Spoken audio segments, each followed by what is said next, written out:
scroll. Behind him, Temple Mount. Before him, cameras from 19 nations. He'd refused to read it for 40 years.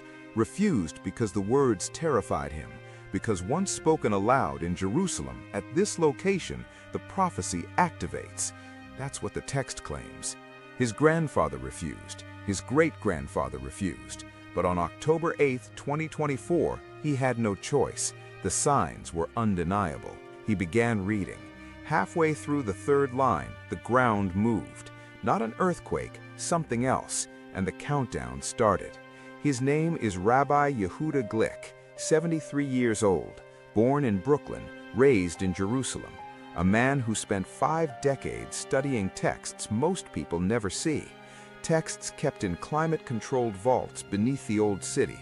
Texts that map the future with disturbing precision. The scroll he held that morning wasn't ancient, it was a copy, but the words inside date back 2,700 years to a prophet named Isaiah, chapter 66, verses 7 through 9. The location matters. Rabbi Glick stood on the southern steps of Temple Mount, the exact steps where pilgrims walked 2,000 years ago, where Jesus walked, where the apostles preached. Archaeologists confirmed these steps in 1968. They've been carbon dated, mapped, and preserved. But something changed in September 2024, something that made this gathering unavoidable. Before we continue, don't forget to subscribe to our channel for more awe-inspiring stories of faith, survival, and miracles. 3 weeks before Rabbi Glick read from Isaiah, a discovery was made. Not announced to the public, not yet, but photographs leaked within theological circles. A chamber beneath the southern wall, sealed for centuries. Inside that chamber, archaeologists found something that shouldn't exist. A cornerstone, inscribed with measurements that match exactly what's described in Ezekiel chapter 40, the dimensions of a future temple. Not Solomon's temple, not Herod's temple, a third one. The numbers carved into that stone are precise, down to the cubit, down to the finger width, and they've been verified by 3 separate archaeological teams, Israeli, American, European. All 3 reached the same conclusion. This stone was placed there intentionally, hidden, waiting. The inscription includes a date marker, not in modern calendar terms, in the Hebrew calendar. And when converted, that date is October 8, 2024. Which brings us back to Rabbi Glick, standing on those steps, holding that scroll. He wasn't alone. Surrounding him were 12 other rabbis, each representing one of the tribes of Israel, a symbolic gathering, but also a requirement. According to the text in Numbers chapter 1, certain prophetic readings require representation from all 12 tribes. Finding representatives took months. Most of the tribes scattered millennia ago, lost to history. But genetic testing has changed that. In 2019, researchers identified genetic markers that link modern Jewish populations to ancient tribal lines. It's controversial, debated, but the evidence is documented. The 12 men standing with Rabbi Glick that morning all carried verified genetic links to the original 12 tribes. This wasn't a publicity stunt, media wasn't invited, yet somehow cameras were there. News agencies from South Korea to Brazil, from Dubai to London, all arrived within hours of each other, all claiming they received anonymous tips that included precise coordinates and timing. Someone wanted this documented. Someone wanted the world watching. At 6:47 a.m. Jerusalem time, Rabbi Glick began reading. His voice cracked on the first line. Tears streamed down his face. The other rabbis stood silent, some with heads bowed, others looking toward the dome of the rock, which loomed above them. The passage he read describes birth, not human birth, national rebirth. Before she was in labor, she gave birth. Before her pain came, she delivered a son. It's a paradox. Birth without process, creation without proof, something appearing fully formed, instantly. Rabbi Glick reached the third line. Who has heard such a thing? Who has seen such things? Can a land be born in one day? Can a nation be brought forth at once? The ground trembled. Seismographs at Hebrew University recorded it, magnitude 2.1, centered directly beneath Temple Mount. But here's what makes it anomalous. The tremor lasted exactly 7 seconds, started precisely when Rabbi Glick spoke the words, brought forth, stopped when he paused. Earthquakes don't work that way. They build, they decay, they have P waves and S waves. This had none of that, just 7 seconds of vertical movement, then stillness. The cameras captured everything. Rabbi Glick stumbling backward, the other rabbis reaching to steady him. One of them, Rabbi Chaim Richman, looking directly at the camera. His expression wasn't shock, it was recognition, like he expected this, because he did. Rabbi Richman has spent 30 years preparing for this moment. He runs the Temple Institute in Jerusalem's Old City, an organization dedicated to recreating every item needed for temple worship. The menorah, the priestly garments, the altar implements, everything described in Exodus. They've been ready for years, waiting for a signal, waiting for permission, waiting for the prophetic sequence to align. That tremor was the signal. Within minutes, the footage spread online. Jewish forums, Christian prophecy websites, Islamic discussion groups, everyone interpreting it through their own lens, everyone seeing different meanings, but all agreeing on one thing: something shifted that morning. The Israeli government responded with silence. No official statement, no press conference, just silence. But behind closed doors, emergency meetings convened. The Knesset's Defense Committee gathered within hours. Military personnel were quietly repositioned around Jerusalem's Old City. Why the response? Because the prophecy Rabbi Glick read doesn't end with rebirth. It continues. It describes what happens after the birth, and those verses have kept world leaders awake for decades. Isaiah 66, verse 15. For behold, the Lord will come in fire, and his chariots like the whirlwind, to render his anger with fury. That's the payoff. That's what comes after the birth. Divine judgment, fire, fury, the kind of language that sounds metaphorical until you're standing in Jerusalem, feeling the ground move beneath your feet, watching ancient words manifest in real time. But there's another layer, something viewers noticed in the footage, something that went viral within hours. In the background, behind Rabbi Glick, visible through the morning haze, stands the Dome of the Rock, Islam's third holiest site. Built in 691 AD, standing precisely where the Jewish temples once stood, the most contested real estate on planet Earth. At the exact moment the ground trembled, a flock of birds took flight from the dome's golden roof, not scattered, not panicked, in formation, spiraling upward in a perfect helix pattern, dozens of them, white doves. Ornithologists have no explanation. Doves don't fly in helix formations. They don't respond to minor tremors with synchronized movement. Yet there it is, documented from multiple angles, slowed down, analyzed, unexplained. In Jewish mysticism, the dove represents the Spirit of God. In Christianity, the Holy Spirit. In Islam, peace and prophecy. One symbol, 3 interpretations, all present in that single moment. The rabbi finished reading. He rolled the scroll. He handed it to Rabbi Richmond. He looked directly into the nearest camera and said 7 words in Hebrew. Translated, "The time of favor has arrived." Then he walked away, down those ancient steps, through the crowd that had gathered, into a waiting vehicle. He hasn't given an interview since, hasn't appeared publicly. His family claims he's in seclusion, praying, preparing. Preparing for what? That's the question that's driven millions to search for answers. That's why this footage has been viewed over 40 million times. That's why governments are paying attention. That's why you are watching this now. Because Rabbi Glick knows something. The 12 rabbis know something. The people who anonymously tipped off 19 news agencies know something. And the evidence suggests that what they know is documented in texts written thousands of years ago. Texts that predicted this exact moment, this exact location, this exact sequence of events. The tremor wasn't random. The birds weren't coincidence. The timing wasn't accidental. Everything aligned, just as the prophecy said it would. But here's what keeps scholars awake at night. Here's what makes this more than just an interesting anomaly. That passage in Isaiah 66 is part of a sequence. It's not standalone.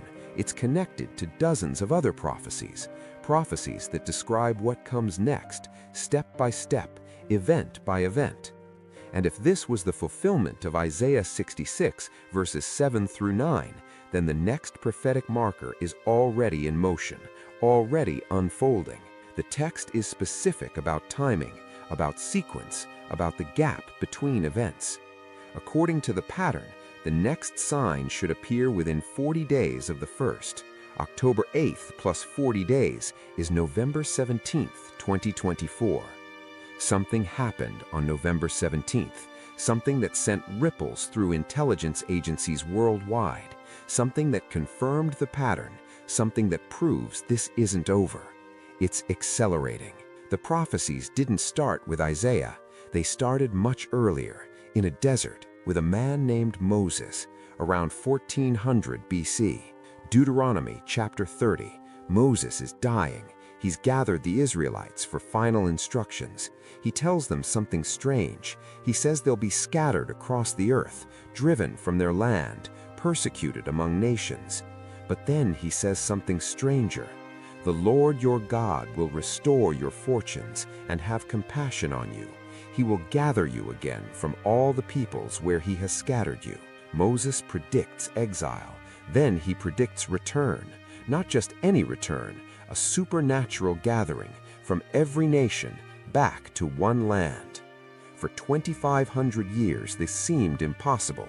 The Jewish people were dispersed, scattered after Babylon destroyed Jerusalem in 583 BC, scattered again after Rome destroyed the Second Temple in 70 AD. By the Middle Ages, Jewish communities existed in 100 countries. The odds of regathering seemed astronomical. Then 1948 happened. Israel became a nation again, in one day, just as Isaiah 66 described. A land born in 24 hours, May 14th, 1948. But the prophecies didn't stop there. They went deeper, more specific, more unsettling. Ezekiel chapter 37 describes dry bones coming to life, a valley of death becoming an army. For centuries, scholars debated the meaning. Was it metaphor, spiritual resurrection, national revival? Then survivors emerged from the Holocaust, 6 million dead, a people nearly extinct, and within 3 years they had a homeland, a military, a government, dry bones reassembled just as Ezekiel saw it. But Ezekiel didn't stop at chapter 37. He continued writing. Chapters 38 and 39 describe something else, a future war, nations surrounding Israel. Names are given: Gog, Magog, Persia, Cush, Put, Gomer, Beth Togarmah. Ancient names, but scholars have mapped them. Gog and Magog correspond to the region north of Israel, modern-day Russia and Turkey. Persia is Iran. Cush is Sudan and Ethiopia. Put is Libya. Gomer is eastern Turkey. Beth Togarmah is Armenia and the Caucasus region. Every nation Ezekiel named now surrounds Israel. Every one has experienced political upheaval in the past decade. Every one has expressed hostility toward Israel publicly. The alignment is precise, geographically, politically, militarily. Ezekiel 38, verse 8 provides timing. After many days you will be summoned. In the latter years you will come into the land that is restored from the sword, whose inhabitants have been gathered from many nations to the mountains of Israel, which had been a continual waste. The land restored from the sword. Israel has fought 5 major wars since 1948, the War of Independence, the Suez Crisis, the Six-Day War, the Yom Kippur War, the Lebanon conflicts. Each time, survival seemed impossible. Each time, Israel endured. Inhabitants gathered from many nations. Between 1948 and 2024, Israel absorbed immigrants from over 120 countries. Ethiopian Jews airlifted during famine, Russian Jews fleeing persecution, European survivors rebuilding, South American communities returning. The ingathering happened exactly as described. Mountains of Israel once a continual waste. Historical records confirm this. Mark Twain visited in 1867. He described it as desolate, barren, uninhabitable. Ottoman land records show minimal agriculture, sparse population, a wasteland. Today, those mountains bloom. Forests cover hillsides. Agriculture thrives. Technology centers dot the landscape. The transformation is documented, photographed, undeniable. Every detail Ezekiel recorded 2,600 years ago has manifested. Every geographical marker, every political alignment, every social condition. Which means the next part of Ezekiel 38 is approaching. The invasion he describes, the coalition he names, the supernatural intervention he details. But Ezekiel wasn't alone in seeing this. Daniel saw it too. Daniel chapter 9 contains the most precise prophecy in Scripture, 70 weeks, each week representing 7 years. The prophecy begins with a decree to rebuild Jerusalem. History records that decree. Artaxerxes issued it in 445 BC. Nehemiah 2 documents it. Daniel predicts 483 years from that decree to the arrival of Messiah, 69 weeks of 7 years. The math is exact. 445 BC plus 483 years, accounting for leap years and calendar differences, lands on 32 AD. That's when Jesus entered Jerusalem, Palm Sunday, riding a donkey, exactly as Zechariah 9:9 predicted. Rejoice greatly, O daughter of Zion. Shout in triumph, O daughter of Jerusalem. Behold, your king is coming to you. He is just and endowed with salvation, humble and mounted on a donkey. The animal, the attitude, the reception, every detail matched. But Daniel's 70 weeks prophecy includes one final week, 7 years, separated from the first 69 by an unspecified gap, a pause in the prophetic clock. And that final week describes tribulation, treaty-making, abomination, destruction. Scholars call it the 7-year tribulation, the final countdown before divine judgment. Daniel chapter 9 verse 27, he will make a firm covenant with many for 1 week, but in the middle of the week he will put a stop to sacrifice and offering. On the wing of abominations will come one who makes desolate. A covenant, 7 years long, broken at the midpoint, leading to abomination in the holy place. This requires a temple, a functioning temple, with sacrifices, with offerings, with priesthood. Israel hasn't had a temple since 70 AD, but the preparations are complete. The Temple Institute has every item ready. Priests have been trained, garments have been woven, a red heifer has been born and certified according to Numbers 19. That red heifer detail matters. Mosaic law requires a red heifer without blemish for purification rituals. For 2,000 years, no qualified heifer existed.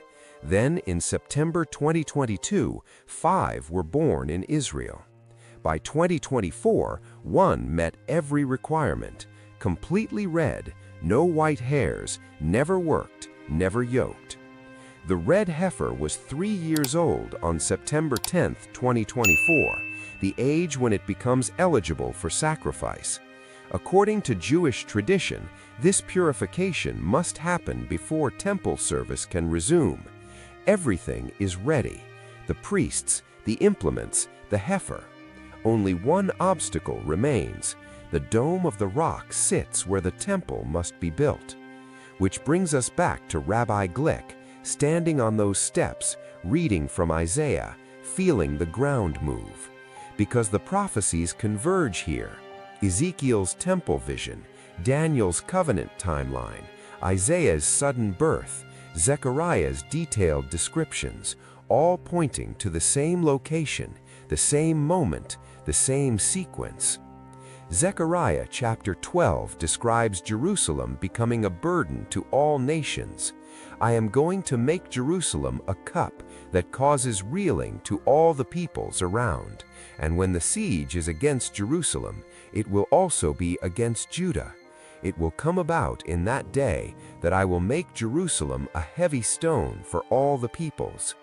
The United Nations has passed more resolutions about Jerusalem than any other city. The international community refuses to recognize it as Israel's capital. Peace negotiations have centered on Jerusalem for decades. The city is contested by 3 major religions, claimed by 2 governments. Jerusalem is exactly what Zechariah predicted: a heavy stone, a burden, a flashpoint. Zechariah continues, chapter 14, verse 4.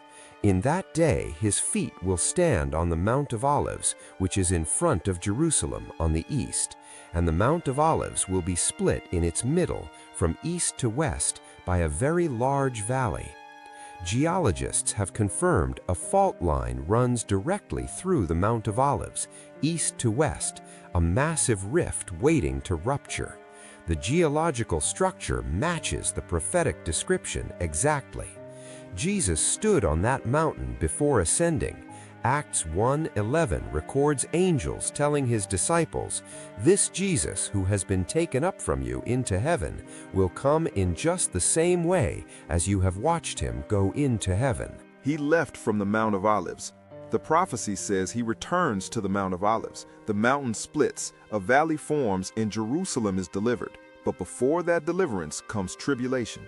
Matthew 24 records Jesus describing the signs: wars, rumors of wars, earthquakes, famines, pestilence, false messiahs, gospel preached to all nations.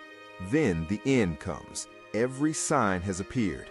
Wars multiply, earthquakes increase in frequency, famine threatens regions, COVID-19 demonstrated global pestilence, false messiahs emerge regularly, and the gospel has reached every nation through technology, missionaries, and media.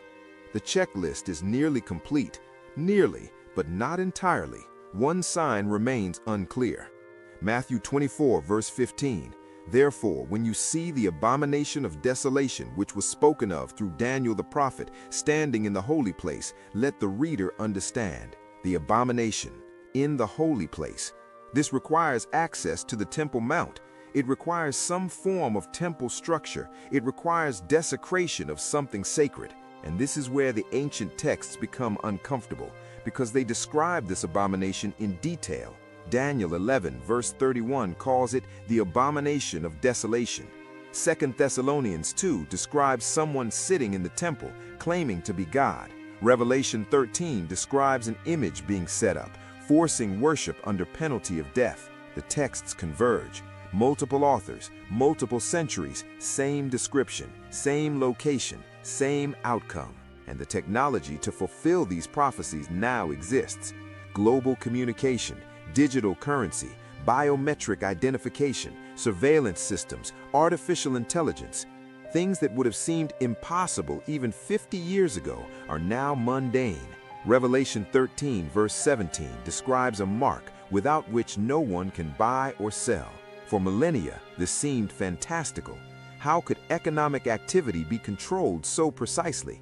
How could individuals be tracked and restricted? Then came digital banking, cryptocurrency, social credit systems, debit cards, smartphone payments.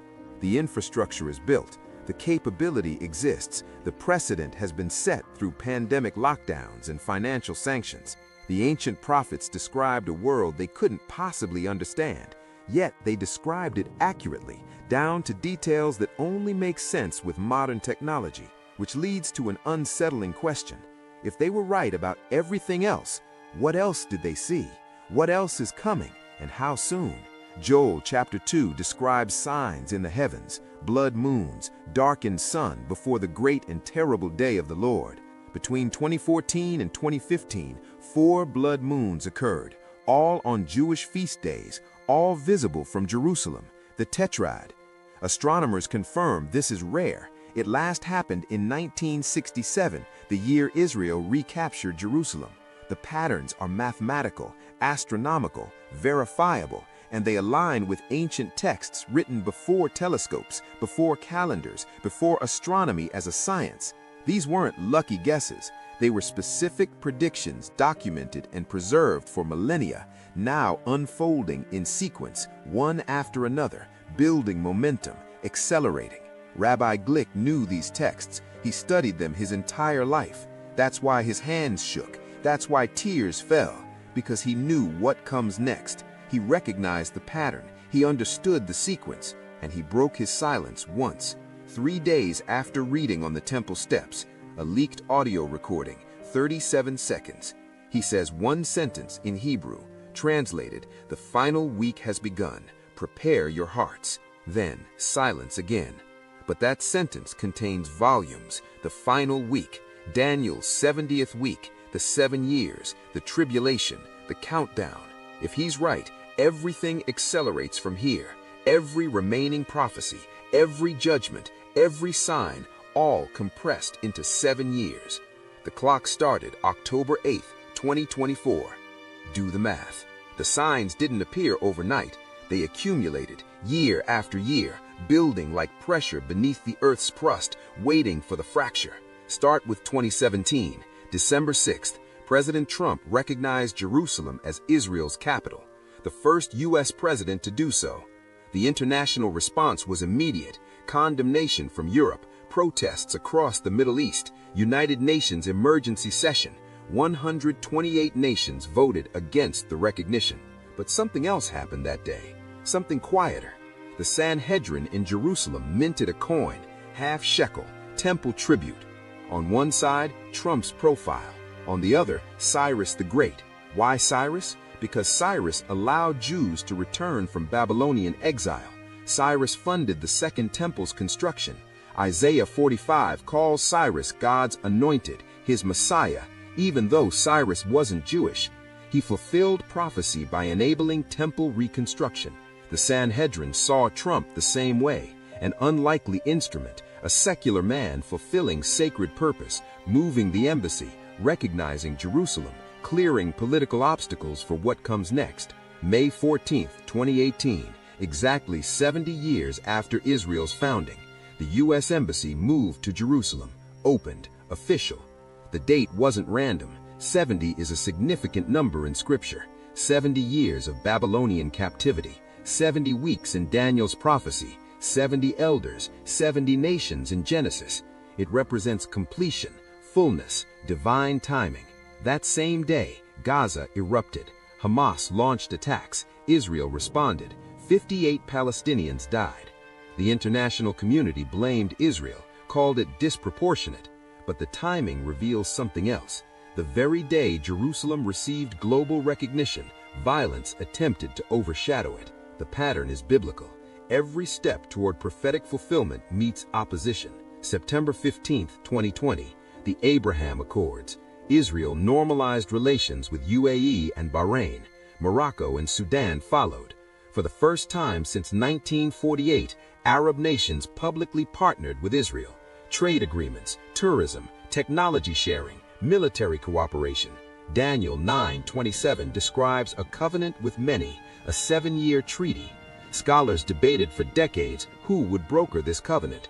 The Abraham Accords didn't last 7 years, but they established precedent. They proved peace agreements between Israel and Arab nations are possible. They laid groundwork. And the agreements included religious components. Muslims visiting Jerusalem, Jews visiting Mecca was discussed. Interfaith dialogue increased. The Temple Mount status remained complicated, but conversations started. Conversations that would have been impossible 10 years ago. October 2020, 5 red heifers arrived in Israel from Texas.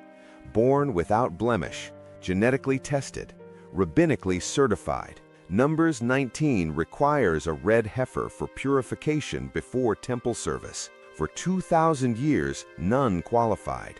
Suddenly, 5 appear, transported across an ocean, raised under strict supervision. By 2024, 1 remained fully qualified. The others developed white hairs or blemishes. But 1 stayed pure, ready for sacrifice, ready for what comes next. March 2021, the Sanhedrin officially requested permission to sacrifice on the Temple Mount. Denied, but the request itself signals something. The infrastructure is ready. The priesthood is prepared. They're waiting for opportunity. May 2021, violence erupted in Jerusalem. Hamas fired over 4,000 rockets. The Iron Dome intercepted most. The world watched. What started the conflict? A property dispute in Sheikh Jarrah. Arab families facing eviction from homes Jews claimed ownership of. Deeds dating back generations. Courts ruling. Protests growing. Then rockets. But beneath the surface, the real issue remained unchanged. Who controls Jerusalem? Who has rights to the holy sites? Who decides the future of the Temple Mount? August 2021, the U.S. withdrew from Afghanistan. The Taliban retook control in days. 20 years of war, trillions spent, thousands dead, and within 72 hours it collapsed. The speed shocked military analysts, but it revealed something else. How quickly power shifts, how fast stability becomes chaos. Revelation 6 describes a rider on a white horse, conquering, victorious. Many scholars identify this as conquest through peace, treaties, agreements, false security before sudden destruction. The Abraham Accords, followed by Afghanistan's collapse, illustrated the pattern. Peace in one region, chaos in another, both happening simultaneously.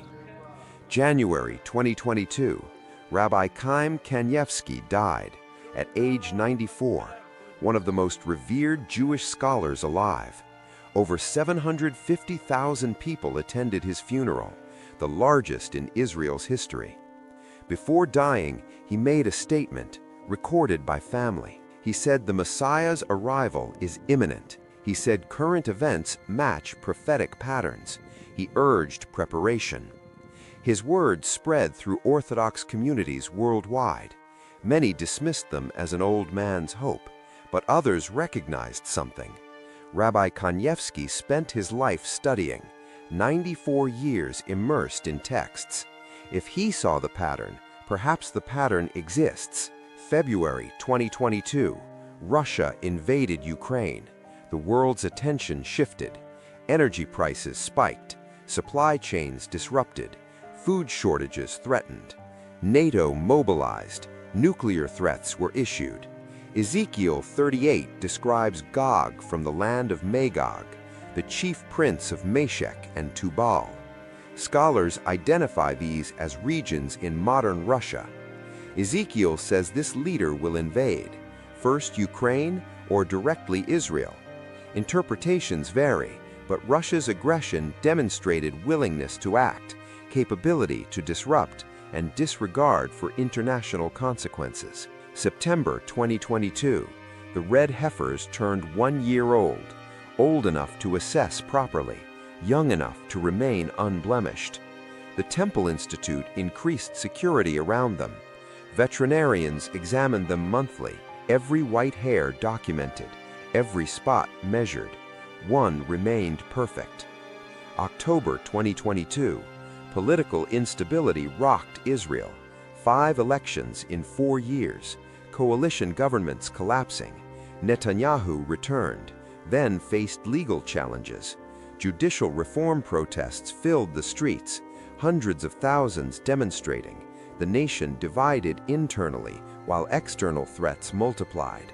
Isaiah 9:21 describes Ephraim against Manasseh and Manasseh against Ephraim. Brothers fighting brothers, internal division before external invasion. The pattern manifesting. January 2023, Earthquakes struck Turkey and Syria, magnitude 7.8, over 50,000 dead, entire cities destroyed, the region destabilized further. Syria already broken from civil war, Turkey economically strained, both nations mentioned in Ezekiel 38's coalition. The earthquakes also exposed something. Beneath the rubble, archaeologists found structures, ancient buildings, churches, synagogues, Roman temples, and inscriptions. One in Antioch mentioned the Third Temple and gave instructions for its location. The inscription dated to 375 AD, 13 years before the Roman Empire split.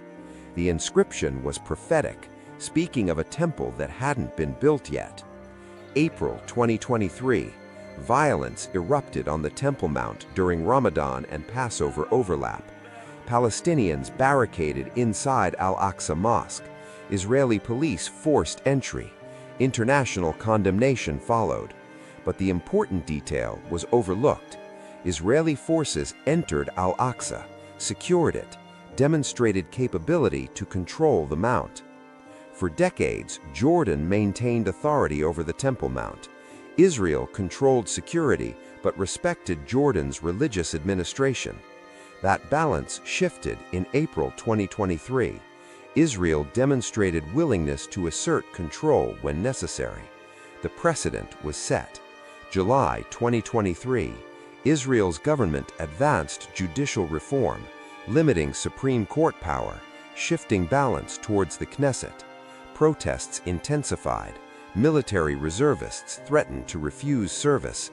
The nation teetered on the edge of crisis, but the reforms passed. Power consolidated. Decision-making centralized. Why does this matter?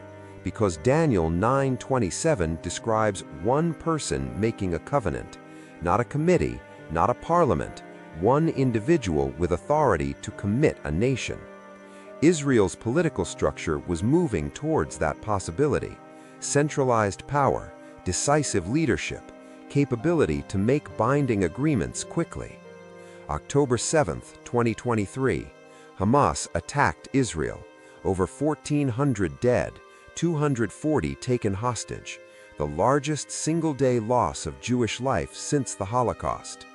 Israel responded with overwhelming force, ground invasion of Gaza, thousands of airstrikes. The war continued for months. The world's attention fixated on Gaza, but while cameras pointed south, developments continued in Jerusalem, quietly. The Temple Mount remained calm. The preparations continued. The red heifer aged towards 3 years old. December 2023. Yemen's Houthis attacked shipping in the Red Sea. Global trade disrupted. US and UK responded with airstrikes. Iran backed the Houthis. The conflict expanded beyond Gaza. Multiple fronts, multiple actors, the coalition forming. Ezekiel 38 lists nations: Persia, Cush, Put, Iran, Sudan, Libya, all involved in regional conflicts by 2024, all aligned against Israel, indirectly or directly, all increasingly coordinated. January 2024, the International Court of Justice held hearings on Gaza, accusations of genocide, Israel defending its actions, South Africa bringing the case, the world divided. But the proceedings revealed something. Israel increasingly isolated internationally, dependent on fewer allies, pressured from all sides. Zechariah 12:3 predicts this. All the nations of the earth will be gathered against it. Not most nations, all nations. The isolation intensifying year by year. March 2024. Rumors surfaced about Saudi normalization with Israel. Behind closed doors. Conditions discussed. One requirement kept appearing. Palestinian state. Two-state solution. Dividing the land. Joel 3:2 warns against this. I will gather all the nations and bring them down to the valley of Jehoshaphat. Then I will enter into judgment with them there, on behalf of my people and my inheritance, Israel, whom they have scattered among the nations, and they have divided up my land. The warning is clear. Nations that divide the land face judgment, yet the international community pushes toward exactly that. 2 states, divided Jerusalem, shared sovereignty, the setup for Joel 3's fulfillment. June 2024, Turkey officially joined BRICS. Brazil, Russia, India, China, South Africa, now Turkey, an economic bloc rivaling the West. Turkey, NATO member, aligning economically with Russia and China. Ezekiel 38's coalition taking economic form before military form. September 2024, the red heifer turned 3 years old, eligible for sacrifice. The Temple Institute announced readiness, waiting for opportunity, waiting for access to the Temple Mount, waiting for the moment when political conditions align with prophetic requirements. That same month, archaeological teams in Jerusalem made the discovery. The chamber, the cornerstone, the measurements, the date marker, everything converged toward October 8th, and then October 8th arrived. Rabbi Glick on the steps, the scroll, the words, the tremor, the doves. Every preceding event led here. Every sign pointed to this moment. Every political shift, every archaeological discovery, every religious preparation, everything aligned. The question isn't whether signs appeared. The evidence is documented, photographed, recorded. The question is what these signs mean, what comes next, and why the acceleration. Because something is different now. The pace changed. Events that took decades now take months. Months compress into weeks. The prophetic clock isn't just ticking, it's racing, and the next marker was only 40 days away. Dr. Randall Price has spent 40 years excavating Israel, Temple Mount, Qumran, Jerusalem's Old City. He's written 23 books on biblical archaeology, taught at Liberty University, consulted for governments and museums. He's not a sensationalist, he's a scholar. In November 2024, he broke his usual academic reserve. A podcast interview, 90 minutes long. He said something that shocked his colleagues. He said the evidence now supports prophetic interpretation, not symbolically, literally. His reasoning was specific. The cornerstone discovered in September. He examined it personally. Carbon dating places it between 580 and 540 BC, right during the Babylonian exile, Ezekiel's time period. The measurements carved into it match Ezekiel 40 exactly. 42 cubits, 6 cubits, 4 cubits. The precision is undeniable. But here's what convinced him. The stone includes an inscription. In ancient Hebrew, not modern, not medieval, ancient. Paleographic analysis confirms it. The inscription references a future dedication, a priesthood yet to come, a service to be restored. Someone in 560 BC carved instructions for a temple that wouldn't be built for 2,600 years. They specified measurements, dates, requirements, and they buried it beneath the southern wall, where only modern archaeology could find it. Intentional preservation, intentional timing. Dr. Price called it the most significant biblical archaeology discovery in 50 years, more important than the Dead Sea Scrolls, because it's not just ancient text, it's ancient preparation, physical proof that someone knew what was coming and prepared for it. Dr. Michael Brown offers a different perspective. Jewish believer in Jesus, holds a PhD in Near Eastern languages, speaks Hebrew fluently, debates rabbis regularly. He sees the current events through a dual lens, Jewish messianic expectation and Christian second coming theology. He points to Daniel 9's 70 weeks, the gap between week 69 and week 70. That gap has lasted 2,000 years, but he argues the gap was necessary. It allowed the gospel to reach the nations, exactly as Jesus predicted. Once that mission completes, the final week begins. He watched the footage of Rabbi Glick. He noticed something others missed. The scroll Rabbi Glick held was Torah, but the passage he read was from the prophets, Isaiah. In Jewish tradition, reading from the prophets requires a Torah reading first. Rabbi Glick violated protocol. He went straight to the prophetic text. Dr. Brown argues this was intentional, a signal. The time for Torah observance is ending. The time for prophetic fulfillment is here. The violation of tradition marked a transition from law to prophecy, from anticipation to realization. Dr. Thomas Ice approaches this academically.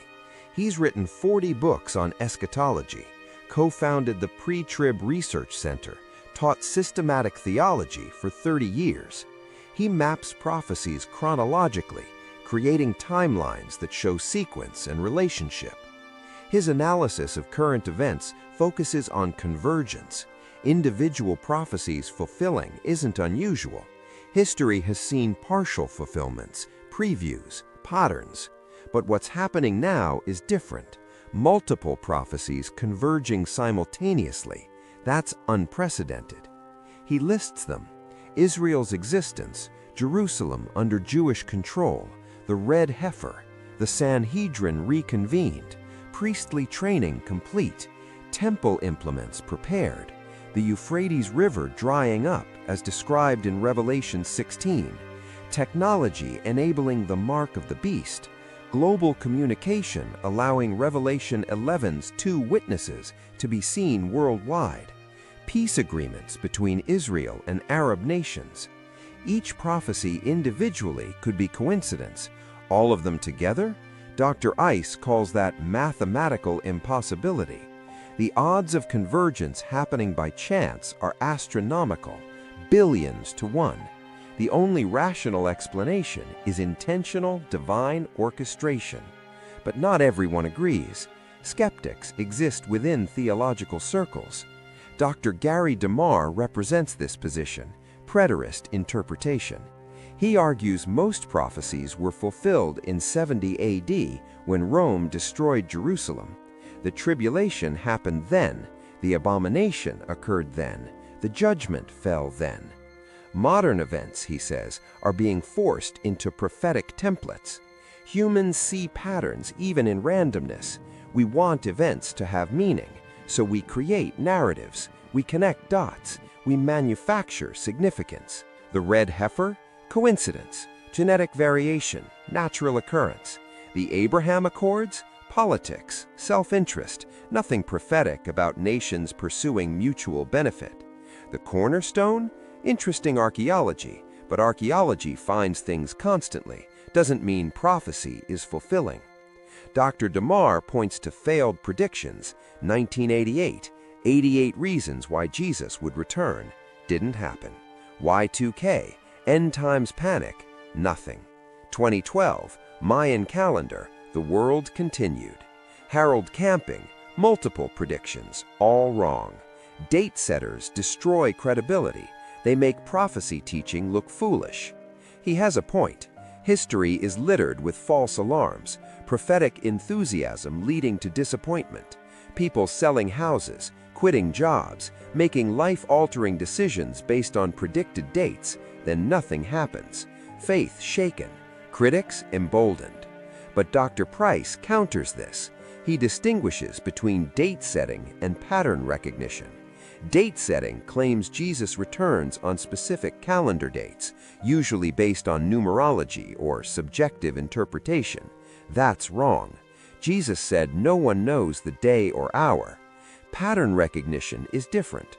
It observes signs Jesus said to watch for: fig tree budding, season approaching, not the day, not the hour, but the season. And pattern recognition doesn't require action beyond spiritual preparation. No selling houses, no quitting jobs, just alertness, readiness. Rabbi Yitzhak Ginsburg adds a Jewish mystical perspective. He studied Kabbalah for 50 years, written 30 books. He sees current events through the lens of cosmic cycles. The Hebrew year 5785, corresponding to 2024-2025, carries significance in Jewish thought. The number 5785 reduces numerologically to 5, 7, 8, 5. These numbers appear throughout Scripture: 5 books of Moses, 7 days of creation, 8 days of dedication, 5 senses. Together they represent completion, preparing for renewal, an old order ending, a new one beginning. Rabbi Ginsburg points to the Zohar, a mystical Jewish text written in the 1200s. It predicts that in the year 5785, the heavens will open, knowledge will increase, the world will prepare for the 8th millennium, the Messianic age. Whether that's literal or metaphorical, he argues, something is shifting. Consciousness is expanding. Information is accelerating. Change is intensifying. The prophecies describe these conditions: inner transformation before outer revelation. Dr. Yaakov Ramsel discovered something else: Bible codes, equidistant letter sequences. He found references to modern events encoded in ancient texts. Using computers, he searched for patterns, names, dates, events. In Genesis 26, starting at the word Isaac, counting every 5th letter forward, the name Yitzhak emerges, Isaac in Hebrew. But continue the sequence, it spells Rabin, Yitzhak Rabin, Israel's prime minister, assassinated in 1995. The sequence includes the Hebrew year of his death. In Deuteronomy 31, the name Trump appears encoded near references to Jerusalem and peace. The sequence appears exactly 70 letters apart, 70 years after Israel's founding. Skeptics call this coincidence, apophenia, seeing patterns where none exist. With enough searching, you'll find anything in a large text. The Torah contains over 300,000 letters. Statistically, random combinations will occasionally form words. But Dr. Ramsel argues the combinations aren't random. They cluster around related passages. Trump's name appears in sections about Jerusalem, Rabin's name in sections about covenant. The clustering suggests intentionality, design, information encoded for discovery at the right time. Dr. Mark Hitchcock focuses on geopolitical alignment. He's written 30 books on prophecy and current events. He maps modern nations to biblical prophecies. His analysis is thorough, documented, and increasingly alarming. He notes that for the first time in history, all nations mentioned in end times prophecies exist simultaneously and align exactly as predicted. Russia has regional ambitions. Iran seeks nuclear capability. Turkey embraces Islamic nationalism. Libya remains unstable. Sudan faces a crisis, all positioned around Israel, all hostile or potentially hostile. Meanwhile, the U.S. is weakening, not collapsed, but distracted, divided, less engaged in Middle Eastern affairs. This creates a vacuum. Revelation and Ezekiel don't mention a Western superpower defending Israel. The U.S. is absent from end times prophecy. Dr. Hitchcock suggests we're watching America's prophetic sidelining happen in real time. China's rise fits too. Revelation 16 mentions kings from the east, a 200 million man army. For centuries, this seemed impossible. No nation could field such forces. Then China's population exploded. Their military modernized. In 2017, Chinese state media claimed they could mobilize 200 million troops, the exact number Revelation specifies. These aren't interpretations. These are facts, verifiable, documented. The alignment is precise. Dr. Arnold Fruchtenbaum brings a Jewish believer's perspective. He holds a PhD in biblical studies. He's written extensive systematic theology on Israel and prophecy. His work is respected across theological traditions. He argues the current generation is unique. It's the first generation since 70 AD that could see all prophecies fulfill.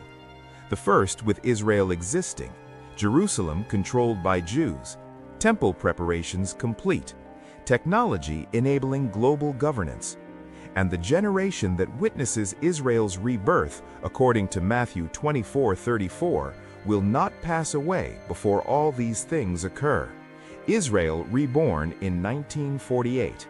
A biblical generation is 70 to 80 years, according to Psalm 90:10. Add 70 years to 1948 and you get 2018. Add 80 years and you get 2028. The window is narrow. The urgency is real. But he cautions against dogmatism. He's seen predictions fail. He's seen speculation damage faith. He emphasizes watching without presuming, preparing without panicking, understanding the season without claiming the day. The scholars don't agree on everything. Interpretation varies. Emphasis differs. Some see fulfillment beginning. Others see coincidence.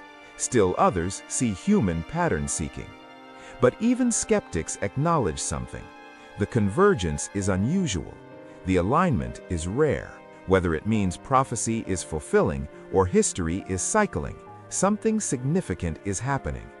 And the events aren't slowing, they're accelerating, which means answers are coming soon. One way or another, this generation will know, because the signs aren't ambiguous anymore.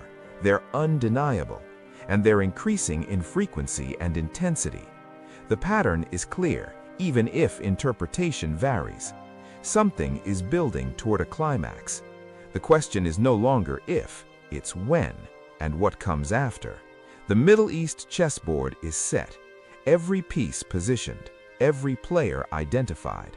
The game is no longer theoretical, it's active, and the stakes are global.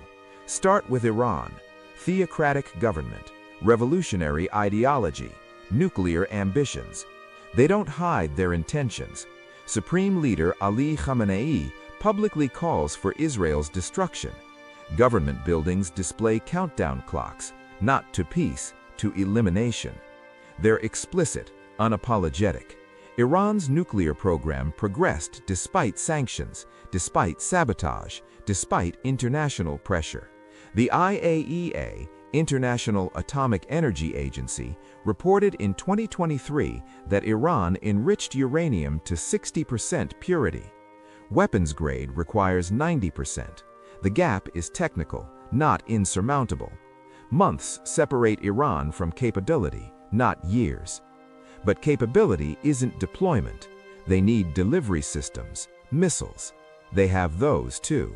Shahab-3 missiles reach 2,000 kilometers, enough to hit Israel. Sejil missiles use solid fuel, faster launch times, harder to intercept. Iran tested these repeatedly in 2023 and 2024. They also built a proxy network. Hezbollah in Lebanon, estimated 150,000 rockets aimed at Israel. Not crude weapons, precision-guided missiles, Iranian supplied, Iranian trained. Hezbollah's leader, Hassan Nasrallah, before his death in 2024, openly threatened to overwhelm Israel's Iron Dome. Quantity defeats quality. Saturation defeats interception. Hamas in Gaza, Islamic Jihad. Houthi rebels in Yemen attacking shipping lanes. Militias in Syria, militias in Iraq, all funded by Iran, all coordinated, all awaiting orders. Ezekiel 38 describes a coalition. We're watching it assemble. Russia entered the picture differently, not through proxies, through presence. Russian forces operate in Syria since 2015, ostensibly fighting ISIS, but they stayed after ISIS collapsed. Why? Strategic positioning, Mediterranean port access, regional influence, proximity to Israel. Vladimir Putin met with Israeli leaders repeatedly, cordial relations publicly, but underneath, tension builds. Russia supplies Syria with advanced weapons, S-300 air defense systems. These threaten Israeli jets conducting strikes against Iranian targets. The balance is delicate. One miscalculation triggers wider conflict. Russia also strengthened ties with Iran. military cooperation, technology sharing, joint exercises, economic partnerships avoiding Western sanctions. The alliance Ezekiel predicts between northern powers and Persia is formalized. Treaties exist. Infrastructure is shared. Turkey complicates everything. NATO member, historically secular, now increasingly Islamist under Erdogan. He consolidated power, eliminated opposition, embraced Ottoman nostalgia.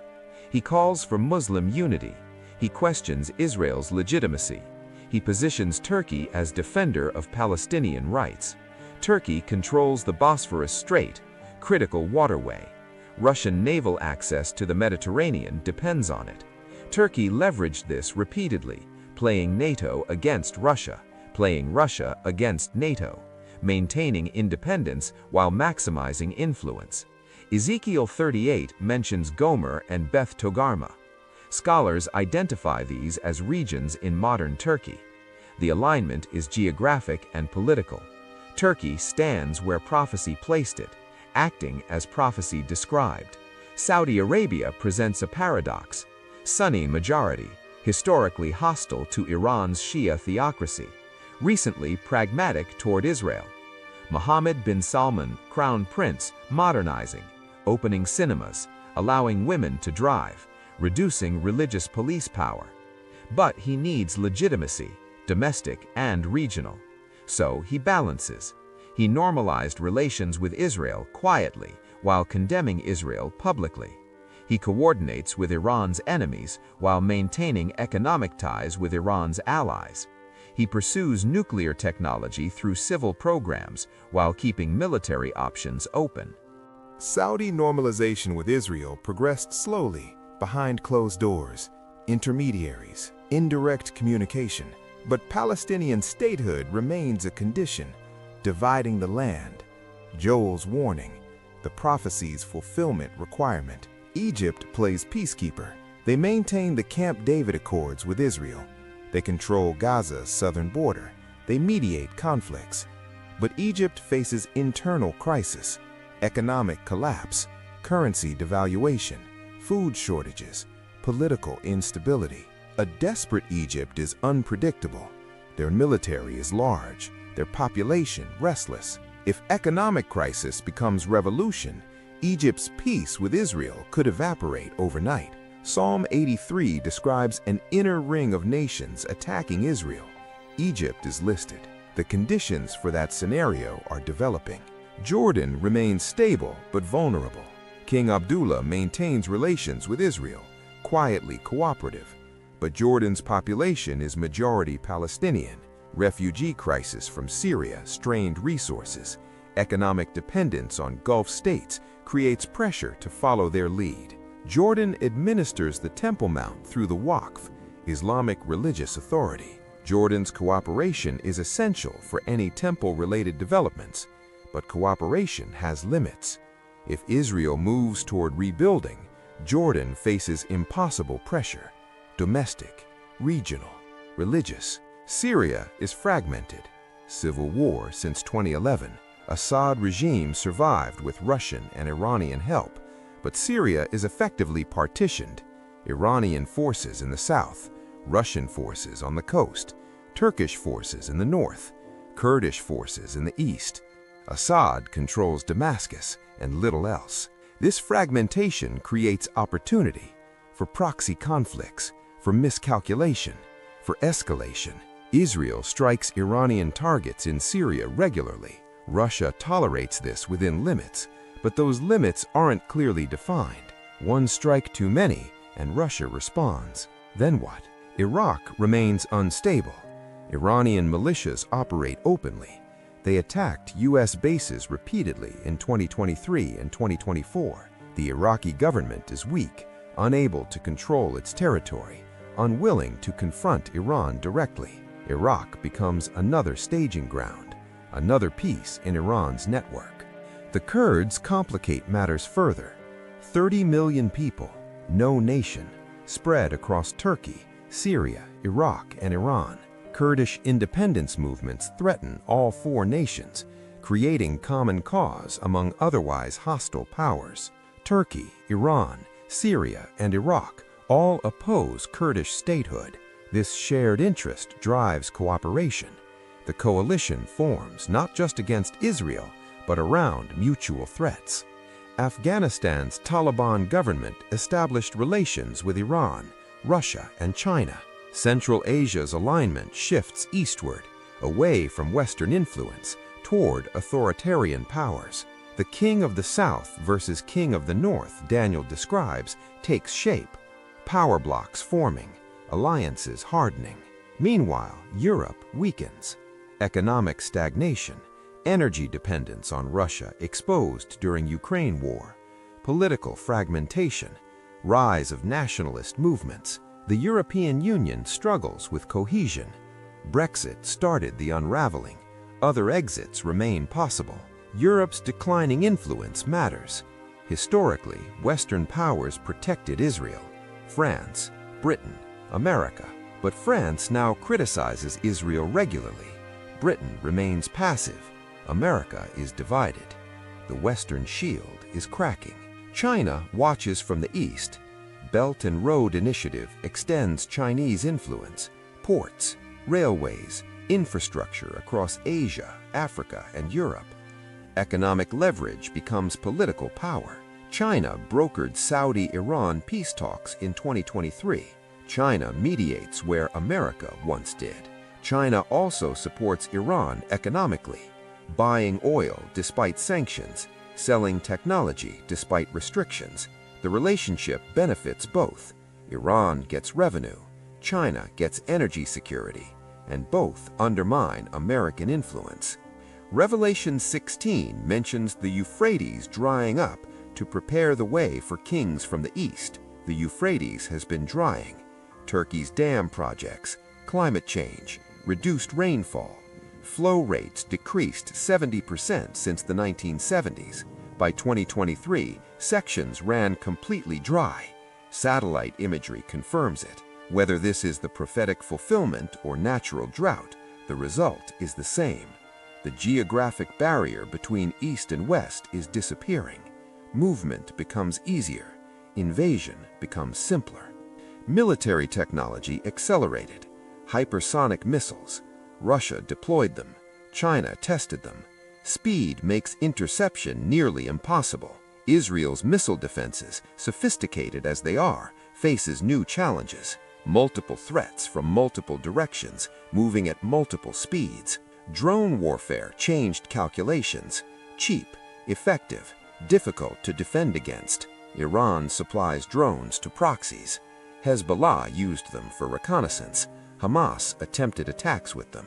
Future wars will include swarms, hundreds of drones overwhelming defenses. Cyber warfare added another dimension. Attacks on infrastructure, power grids, water systems, financial networks. Iran attempted cyber attacks on Israel repeatedly. Israel responded in kind. The Stuxnet virus sabotaged Iran's nuclear centrifuges. This shadow war runs parallel to physical positioning. Then there's the wild card, nuclear weapons. Israel has them, undeclared but known. Estimated 90 warheads. The Samson option. If Israel faces existential threat, they use them. Mutual assured destruction. But what if opponents don't care about mutual destruction? What if martyrdom is the goal? Iran's leadership speaks openly about martyrdom, about sacrifice for ideology. Traditional deterrence assumes rational actors, but religious fervor changes calculations. A nuclear-armed Iran with messianic ideology is unpredictable, uncontrollable, terrifying. The Abraham Accords created a counter-coalition. Israel, UAE, Bahrain, Morocco. Potential Saudi inclusion. This alliance forms a Sunni-Israeli bloc against Shia Iran. But alliances shift, treaties break. The Middle East has no permanent friends, only permanent interests. Oil prices add pressure. Global economy depends on Middle Eastern oil. Any conflict disrupts supply. Prices spike. Economies struggle. Nations intervene to protect interests. What starts as regional conflict becomes global crisis. Shipping lanes matter too. Suez Canal, Bab el-Mandeb Strait, Hormuz Strait. 40% of seaborne oil passes through these choke points. Houthi attacks on Red Sea shipping in 2024 demonstrated vulnerability. One determined actor can disrupt global trade. Climate change functions as a threat multiplier. Water scarcity, agricultural failure, refugee flows, competition for resources. Jordan River's flow decreased, Dead Sea shrinking, aquifers depleting, water conflicts loom, and water conflicts in this region become shooting wars quickly. The pieces are positioned exactly as prophecy described. Northern power, eastern powers, southern powers, all surrounding Israel, all armed, all hostile or potentially hostile. The alliances Ezekiel predicted exist. The military capability exists. The ideological motivation exists. What's missing? The spark, the trigger, the event that transforms cold positioning into hot war. Ezekiel 38 describes God putting hooks in jaws, dragging nations to their destiny. Perhaps the hook is economic collapse. Perhaps it's nuclear threat. Perhaps it's temple construction. But the geopolitical reality is clear. The stage is set. The actors are ready.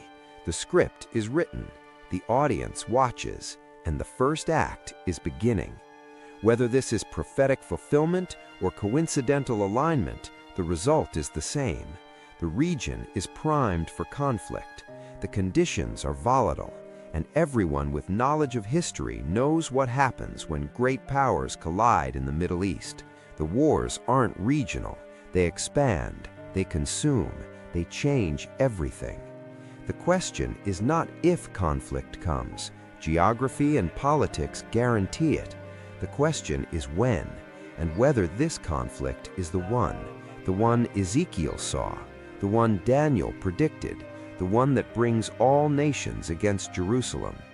The pieces suggest yes, the timing suggests soon, and the acceleration suggests there's no stopping it now. The momentum is too great, the forces too powerful, the prophecy too specific. Ready or not, here it comes. 37 acres, that's all. 37 acres that could trigger World War III. The Temple Mount, in Hebrew, Har Habayit, in Arabic, El Haram al-Sharif. One location, two names, three religions, infinite complications. The history runs deep. King David purchased this land around 1000 BC from Arona the Jebusite, paid 50 shekels of silver. The transaction is recorded in 2 Samuel 24. David wanted it for an altar. His son Solomon built the first temple there, completed in 557 BC. That temple stood for 374 years until Nebuchadnezzar destroyed it in 586 BC. The gold was looted, the people exiled, the site left in ruins. For 70 years it sat desolate, just as Jeremiah prophesied. Then Cyrus of Persia issued a decree. Jews could return, they could rebuild. The second temple rose on the same foundation, completed in 516 BC. Not as grand as Solomon's, simpler, smaller, but functional. Herod the Great renovated it around 20 BC. Massive expansion, white stone, gold plating, columns, courts. It became one of the ancient world's architectural marvels. Josephus, the Jewish historian, described it as covered in so much gold that from a distance it appeared like a snow-covered mountain reflecting the sun. Jesus walked these courts. He taught here. He drove out money changers. He predicted its destruction. Matthew 24 verse 2 records his words, "Do you not see all these things? Truly I say to you, not one stone here will be left upon another, which will not be torn down." In 70 AD, Rome made it happen. Titus besieged Jerusalem. starvation, disease, death. Then the temple burned. Soldiers tore apart stones to recover melted gold, just as Jesus predicted. Total destruction. For centuries, the site remained ruined, under Roman rule, then Byzantine, then various Muslim dynasties. In 691 AD, the Dome of the Rock was built, right where the Jewish temples stood, Islamic architecture on Jewish foundations. A statement, a claim, a permanent alteration. Al-Aqsa Mosque followed in 705 AD. Together, they form Islam's third holiest site, after Mecca and Medina.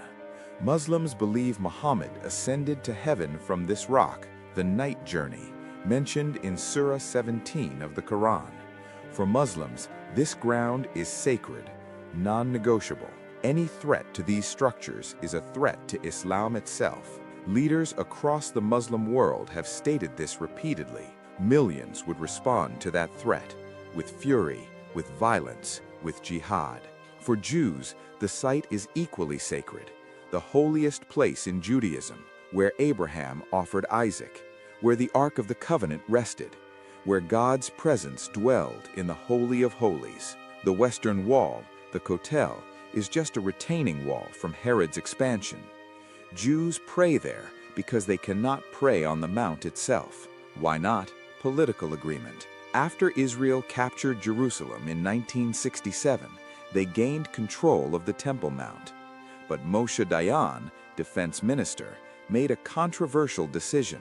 He gave administrative authority to Jordan's Islamic Waqf. Security remained Israeli, but religious authority went to Muslims. This compromise prevented immediate war. It maintained fragile peace, but it created a permanent tension. Jews can visit the Mount, but they cannot pray there. They cannot bring religious items. Police enforce this to prevent riots, to maintain order. Orthodox Jews have debated this for decades. Some say the Mount is too holy. No one should walk there. The exact location of the Holy of Holies is unknown. Walking there risks desecration, so they avoid the entire area. Stay at the Western Wall. Wait for Messiah. Others say waiting is over. The exile ended. Jerusalem is ours. The temple should be rebuilt now. These groups prepare actively. They've recreated temple implements. They've trained priests. They've bred the red heifer. They're ready, waiting for political opportunity. The Temple Institute leads these efforts. Founded in 1987, Rabbi Yisrael Ariel directs it. Their goal is explicit: rebuild the third temple, resume sacrificial worship, restore the priesthood. They don't hide this. They advertise it. They fundraise for it. They've spent millions creating golden vessels, menorahs, incense altars, showbread tables, everything exactly as described in Exodus, crafted by skilled artisans using authentic materials, gold, silver, copper. The items sit in a museum, ready, waiting. They've identified and trained Kohanim, priests from the tribe of Levi. Cohen is a common Jewish surname. Genetic testing confirms these men carry markers linking them to ancient priestly lines. The Temple Institute runs training programs, teaching sacrificial procedures, ritual purity, temple service. In 2023, they completed full dress rehearsals, priests in linen garments, sacrificing animals, following Levitical law precisely, recorded on video, not hypothetical, actual practice, preparing for the day when the temple stands again. The red heifer is critical. Numbers 19 requires it for purification rituals. Completely red, no white hairs, never worked, never yoked, without blemish. For 2,000 years, no heifer met these requirements. Rabbis debated whether the law still applied, whether modern rituals could substitute. Then, in 2022, 5 red heifers were born in Texas. A Christian rancher bred them. He knew about the prophecy. He contacted the Temple Institute. They sent rabbis to inspect. 4 were disqualified over time, but 1 remained perfect. By September 2024, it turned 3, the eligible age. This heifer is in Israel now, guarded, monitored, valuable beyond measure, because without it, temple service cannot resume. With it, the final obstacle falls. Ritual purity is restored, priests can serve, sacrifices can be offered. But there's a problem, a massive problem. The Dome of the Rock sits where the temple must be built. No amount of preparation matters if they cannot access the site, and removing the dome is unthinkable. It would trigger regional war, global conflict. It's not politically possible unless something changes the situation. An earthquake, a missile, a divine act, something that removes the obstacle without human hands causing it. Zechariah 14 describes an earthquake splitting the Mount of Olives. Could it also damage the dome, make rebuilding necessary? Some scholars propose alternatives. The temple doesn't need to be exactly where the dome is. There's space on the mount. The original temple's footprint can be calculated. Archaeological surveys suggest it may have been slightly north. Both structures could coexist. Jews worship in their temple, Muslims worship in their mosque. Everyone's satisfied, except that doesn't work practically. The mount is crowded, space is limited, access is contested, any construction is provocative. Even small renovations by the Waqf trigger Israeli concerns, and vice versa. Trust is non-existent, cooperation is fantasy. In April 2023, tensions exploded. Ramadan overlapped with Passover. Thousands of Muslims prayed at Al-Aqsa. Some barricaded themselves inside, stockpiled rocks, prepared for confrontation. Israeli police entered to remove them. Images spread globally. Condemnation poured in. But Israel proved something that day. They can take the mount. They have the capability, the will, the willingness to face international pressure. The precedent is set. If political will aligns, they can control the site completely. Saudi Arabia and Jordan issued warnings, touch Al-Aqsa and face consequences. But their warnings lack teeth. Saudi Arabia is preoccupied with Yemen and Iran. Jordan depends on Israeli cooperation. Turkey talks tough, but has no military presence nearby. The threats are hollow. Netanyahu's government is the most right-wing in Israel's history. Coalition includes religious Zionists, Temple Mount activists, people who believe rebuilding is a commandment, not a possibility, an obligation. And they have political power, seats in the Knesset, influence over policy.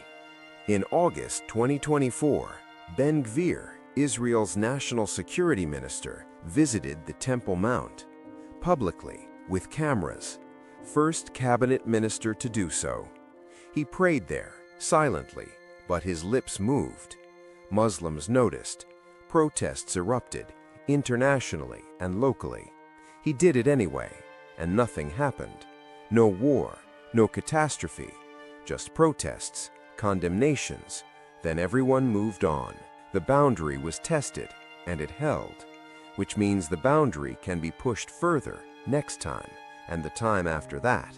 Archaeologists discovered something else beneath the mount: ground-penetrating radar, subsurface chambers, tunnels. Some date to the First Temple period, sealed for millennia. Rumors suggest they contain temple artifacts: the Ark of the Covenant, the table of showbread, the golden altar. These rumors are unverified. The Waqf prohibits archaeological work on the mount. They view it as Jewish attempts to undermine Muslim claims. But limited excavations nearby revealed structures dating to Solomon's era, confirming biblical accounts, suggesting more lies beneath. In 2004, the Waqf renovated underground chambers on the mount. They removed tons of debris, dumped it in the Kidron Valley. Israeli archaeologists sifted through it. They found artifacts, coins, pottery, seals, dating to First Temple period, proof of Jewish presence, proof the biblical accounts are accurate. But here's the twist. The prophecies require the temple to be rebuilt. Daniel 9:27 describes sacrifices and offerings being stopped. You cannot stop what hasn't started. The temple must be functioning for the prophecy to fulfill.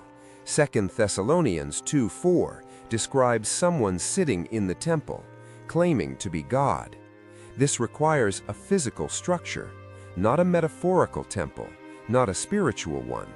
Actual building, actual holy place, actual desecration. In Revelation 11:1-2, John tells Daniel to measure the temple, but not the outer court. It's given to the nations.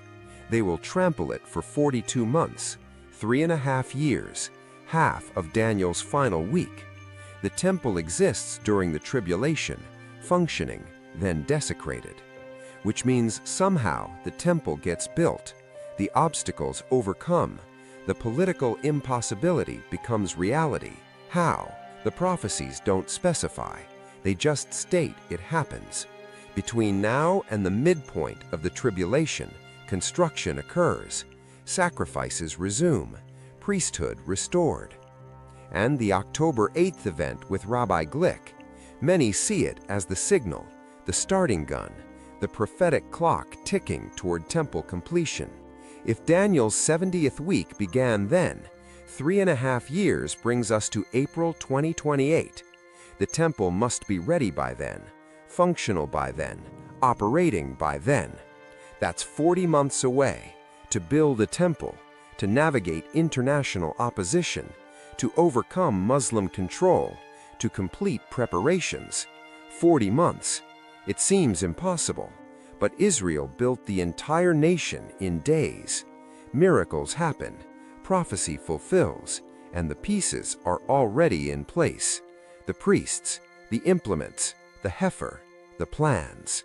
Only the location remains, only the political will, only the triggering event. And if the prophecies are true, those final pieces are falling into place right now, behind closed doors, in secret meetings, through events not yet public. The temple is coming, ready or not. Everything is happening at once. That's what makes this moment different. Not one prophecy, not two, all of them simultaneously, like dominoes falling in sequence, each one triggering the next, faster and faster. Start with technology. Revelation 13 describes economic control, a mark on the hand or forehead. Without it, no buying or selling. For centuries, this seemed impossible. How could commerce be restricted so completely? How could individuals be tracked so precisely? Then came credit cards in the 1950s. Novel, optional. By the 2000s, they were standard. Digital banking followed. Online purchases, Apple Pay, Google Wallet, cryptocurrency, China's digital yuan. Physical cash is disappearing. In Sweden, cash transactions dropped below 1%. Digital-only stores opened. Banks closed branches. The infrastructure exists. The capability is proven. One step further, and purchases require biometric verification, fingerprint, facial recognition, implanted chips. Sweden already tested implantable microchips for payments. Thousands volunteered. Convenience outweighed privacy concerns. COVID-19 accelerated this. Vaccine passports, QR codes, digital health verification, access denied without proper credentials, restaurants, gyms, workplaces, travel. The precedent is set. Society accepts restricted access based on digital verification. Revelation 13 doesn't describe technology, it describes outcome. No buying or selling without the mark. The method doesn't matter, the control does. And that control is now technologically possible, socially normalized, politically achievable. Artificial intelligence adds another layer. ChatGPT launched in 2022. Within months, hundreds of millions used it. AI generates text, images, video, voice. Deepfakes are indistinguishable from reality. Truth becomes subjective. Verification becomes impossible. Revelation 13 describes an image that speaks, that deceives, that demands worship. For millennia, this meant a statue, an idol. But what if it's digital, a hologram, an AI construct, something that appears alive, responds intelligently, interacts realistically? Technology makes this possible now. Surveillance systems track everything, cameras on every corner, facial recognition databases, cell phone location tracking, internet browsing history, purchase patterns, social media activity. China's social credit system demonstrates total surveillance, behavior monitoring, punishment for violations, rewards for compliance. Revelation describes a system where everyone is monitored, where deviation is punished, where conformity is enforced. That system exists. It's operational. It's expanding. Western nations resisted publicly, but intelligence agencies use similar tools. Prism, echelon, mass data collection, natural phenomena intensify. Matthew 24 lists signs, earthquakes in various places, famines, pestilences. The data confirms the increase. USGS earthquake databases show frequency rising. Major quakes, magnitude 6.0 or higher, increased 65% since 2000. Famines threaten. Ukraine produces 12% of global wheat, Russia another 20%. The war disrupted exports, prices spiked, food security warnings issued across Africa and Asia. Climate change reduces crop yields, droughts extend, water scarcity grows. Pestilence arrived with COVID-19, 6 million dead officially, likely more. The pandemic demonstrated global vulnerability, how quickly disease spreads, how societies shut down, how economies collapse, and COVID wasn't the first. SARS, MERS, Ebola, H1N1. The frequency increased. Luke 21:11 mentions great signs from heaven. Auroras appeared at unusual latitudes in 2024. Solar activity increased. Geomagnetic storms intensified. Satellites were damaged. Power grids stressed. The sun's behavior is changing. Scientists confirm it. Solar cycle 25 is stronger than predicted. Meteor activity increased. The Taurids, the Perseids, more visible, brighter. NASA detected near-Earth objects previously unknown.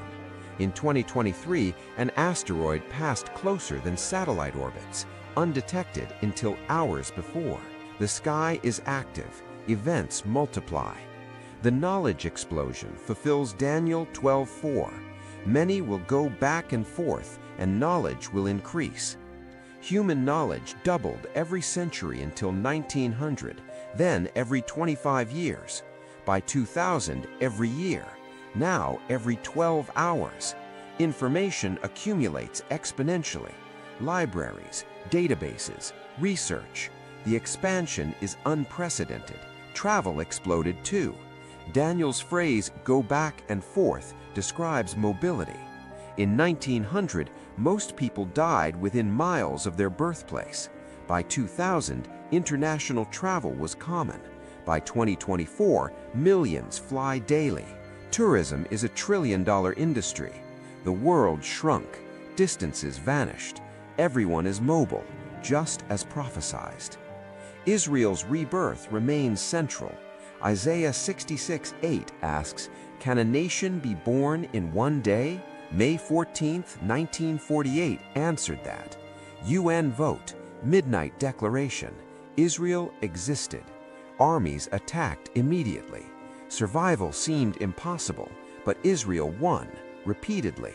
1948, 1967, 1973. Every war, against all odds. Desert blooming fulfills Isaiah 35. The wilderness and the desert will be glad. The Arabah will rejoice and blossom. Historical accounts describe Israel as barren. Twain's travelogue, Ottoman land records, early photographs. Nothing grew. Then Zionism arrived. Irrigation, forestation, agriculture. Today, Israel exports produce, flowers to Europe. The desert blooms, literally. Hebrew language revived. Zephaniah 3:9 predicts pure language restored. Hebrew was dead, used only liturgically. Eliezer ben Yehuda revived it in the late 1800s, created modern vocabulary. By 1948, Hebrew was official. Today, 9 million speak it, daily, naturally. A dead language lives, prophecy fulfilled. Jerusalem's status fulfills Zechariah 12:2, a cup of reeling to all the peoples. The UN obsesses over Jerusalem, more resolutions than any city. Everyone has an opinion. Everyone claims interest. It's contested, divided, explosive, exactly as predicted. The gospel reached all nations. Matthew 24:14 requires this before the end. Wycliffe reports Bible translation into 3,500 languages. Missionaries reached isolated tribes. Internet broadcasts everywhere. Even closed nations have underground churches. North Korea, Saudi Arabia, China. The message spread. Mission accomplished. Jewish evangelism increased. Romans 11 describes partial hardening until fullness of Gentiles comes in. Then all Israel will be saved. Jews for Jesus organized in 1973. Messianic congregations multiplied.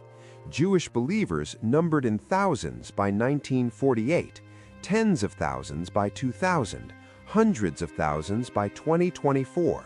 The scales are lifting. The fig tree parable in Matthew 24 symbolizes Israel.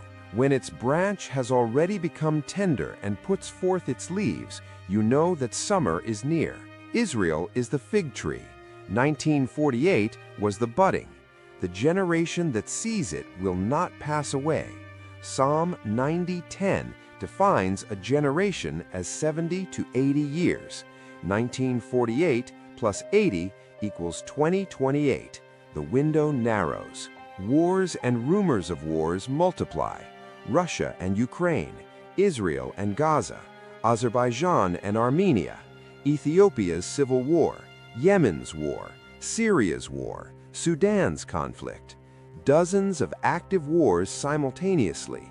ACLED, Armed Conflict Location and Event Data Project, recorded conflicts in over 50 nations in 2024. Rumors accelerate too.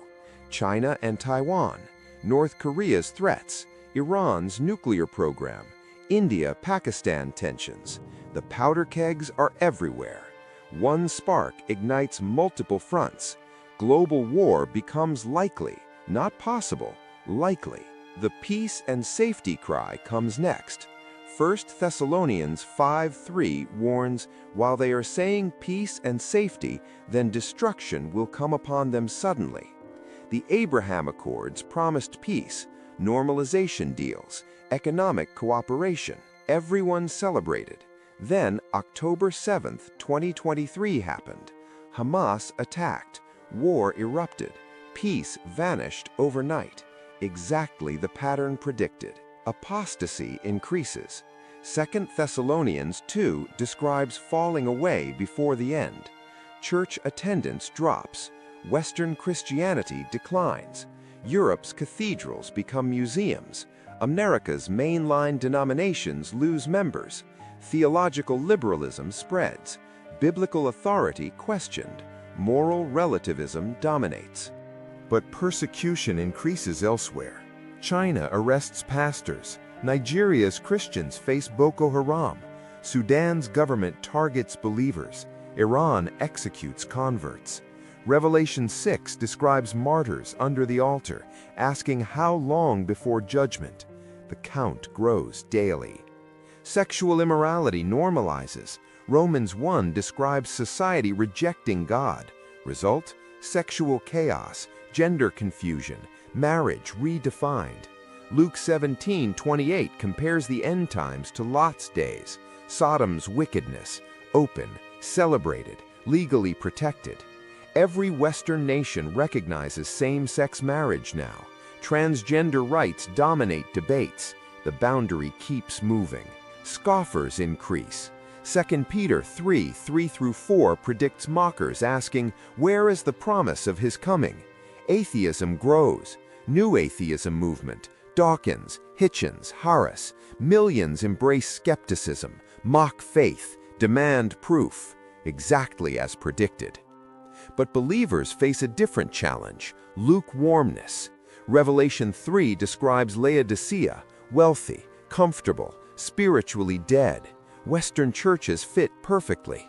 Buildings, programs, budgets, but no power, no passion, no transformation.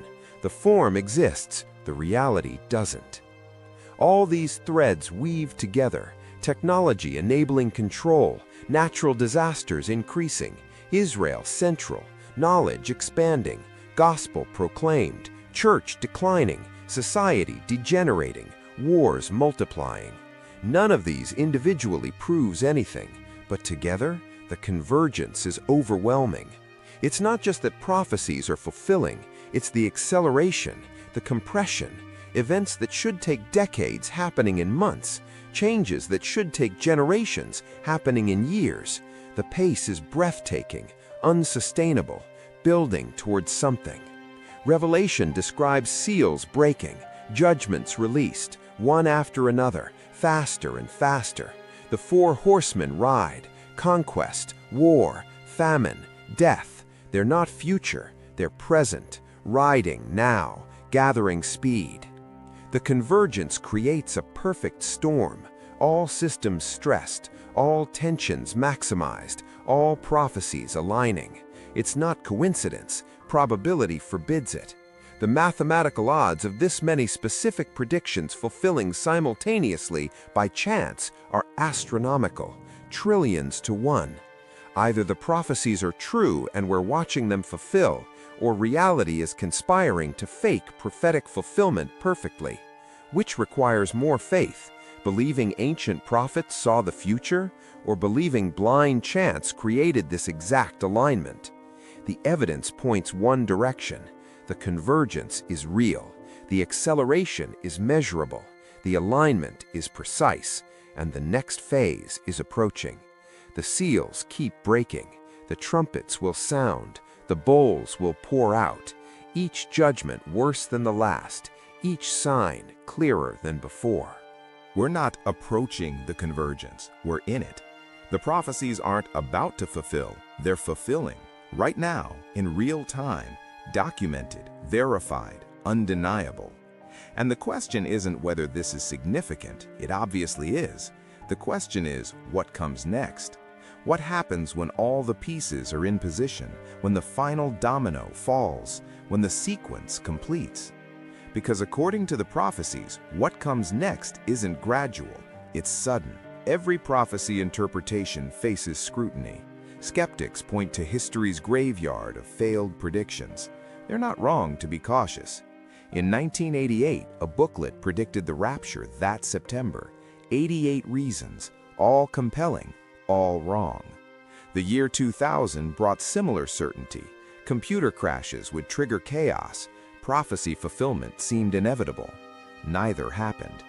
But dismissing all prophecy because some predictions failed is like dismissing all medicine because some treatments don't work. The pattern skeptics miss: those failed predictions ignored the warning in Matthew 24:36. No one knows the day or hour. They set dates. Scripture forbids it. The current convergence is different, not because anyone claims to know when, but because the what is undeniable. Israel exists. Jerusalem is contested. The temple discussion is real. These aren't interpretations, they're observable facts aligning with ancient texts. Critics offer alternative explanations. Confirmation bias, they say. We see patterns because we want to see them. The human brain excels at finding meaning in randomness, faces in clouds, conspiracy in coincidence. Fair point. Except the prophecies specify details no coincidence explains. A nation reborn after 2,000 years, one specific city as the flashpoint, precise geopolitical alignments. The odds aren't just improbable, they're astronomical. Secular historians provide another angle. Self-fulfilling prophecy, they argue. People read the texts, then make them happen.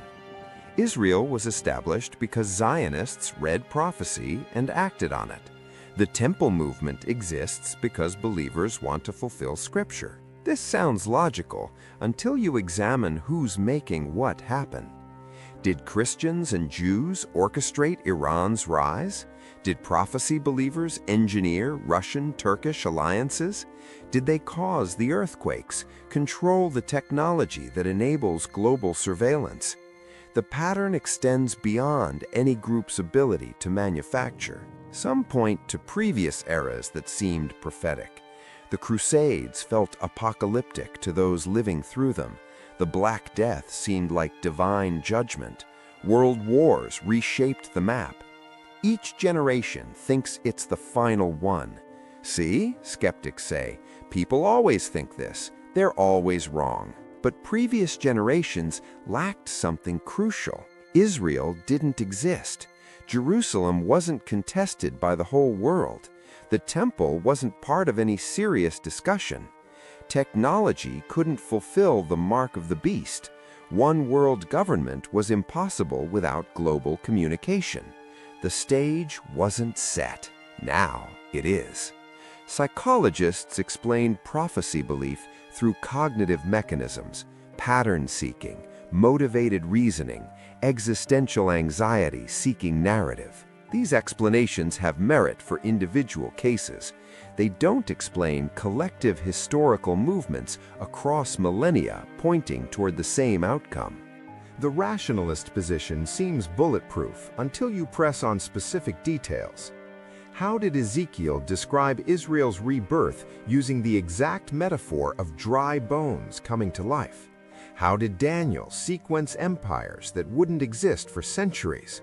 How did Zechariah describe nations gathering against Jerusalem using geographic terms that match current alliances? Skeptics must explain not just that coincidences happen, but that these specific coincidences happened in this specific sequence. The archaeological dismissal runs another direction. No evidence for the Exodus, they say. Historical problems with biblical timelines. The temple's actual location remains disputed. These challenges deserve serious engagement. They also don't invalidate prophetic patterns. Historical questions about past events don't erase current geopolitical realities matching ancient predictions. The skeptical framework assumes ancient peoples couldn't genuinely predict the future. Fair assumption under naturalistic premises. But if that assumption is wrong, if even one genuine prophecy exists, the entire skeptical edifice crumbles. What if they're wrong? That's the question skeptics rarely engage with full honesty. If biblical prophecy is real, if the convergence is genuine, if the warnings are accurate, then dismissing it becomes the most dangerous intellectual position possible. The cost of being wrong about prophecy isn't just philosophical embarrassment. Recent polls show shifting perspectives. 20 years ago, 30% of Americans believed we were living in the end times. Today, that number exceeds 40%. Even among skeptics, concern about Middle East stability is rising. Something changed. The events we've tracked aren't just religious interpretation. They're geopolitical facts demanding explanation. Secular analysts warning about Jerusalem's flashpoint potential. Military experts noting unprecedented alliance structures. Economists tracking digital currencies' implications. They're not citing Scripture, but they're describing what Scripture predicted. The intellectual honesty question cuts both ways. Believers can fall into confirmation bias. True. But skeptics can fall into denial bias, dismissing evidence because accepting it would require uncomfortable worldview changes. Which requires more faith, believing ancient texts predicted modern events, or believing dozens of precise alignments are merely coincidence? The scientific method demands falsifiability. What would prove prophecy false? If Israel ceased to exist, if Jerusalem became irrelevant, if temple discussions vanished, if the geopolitical alignments dissolved. Those would falsify current prophetic interpretations, but they're intensifying instead. What would prove prophecy true to a skeptic? That's the harder question, because many have predetermined no evidence could suffice. The pragmatic objection comes last. Even if true, skeptics argue, what difference does it make? Live your life. Don't obsess about unprovable futures. Reasonable counsel in most contexts. Less reasonable if the prophecies specify what comes next: wars, economic collapse, systems of control. If the texts are right about what's happened, if they're right about where things are heading, then the pragmatic position becomes the reckless one. History judges generations by what they did with available information. We mock those who ignored obvious warning signs: the gathering storm of 1939, the housing bubble of 2007. Future generations may ask why this generation ignored the convergence, or they may ask why some tried to force prophecy's fulfillment instead of letting it unfold naturally. The danger isn't just dismissal, it's also manipulation. Both extremes miss what the texts actually say. The next section examines what remains unfulfilled, not to set dates, not to claim certainty, but to understand what the prophecies say happens next in the sequence we've been tracking. Because if the past patterns hold, if the alignments continue, then specific events should follow, and some of those events are already beginning. The prophecies don't end with what's already happened. They describe a sequence, a progression, events that follow what we've already witnessed. Understanding this sequence matters, not for date setting, but for recognizing the trajectory. The temple comes first in nearly every prophetic timeline. Not discussions about the temple, not movements toward the temple, the actual structure, standing, functioning. Daniel 9:27 describes a covenant confirmed for 7 years. Halfway through, sacrifices and offerings cease in the temple. You can't cease what hasn't started. Revelation 11:1-2 instructs the measuring of the temple, the outer court given to the nations for 42 months.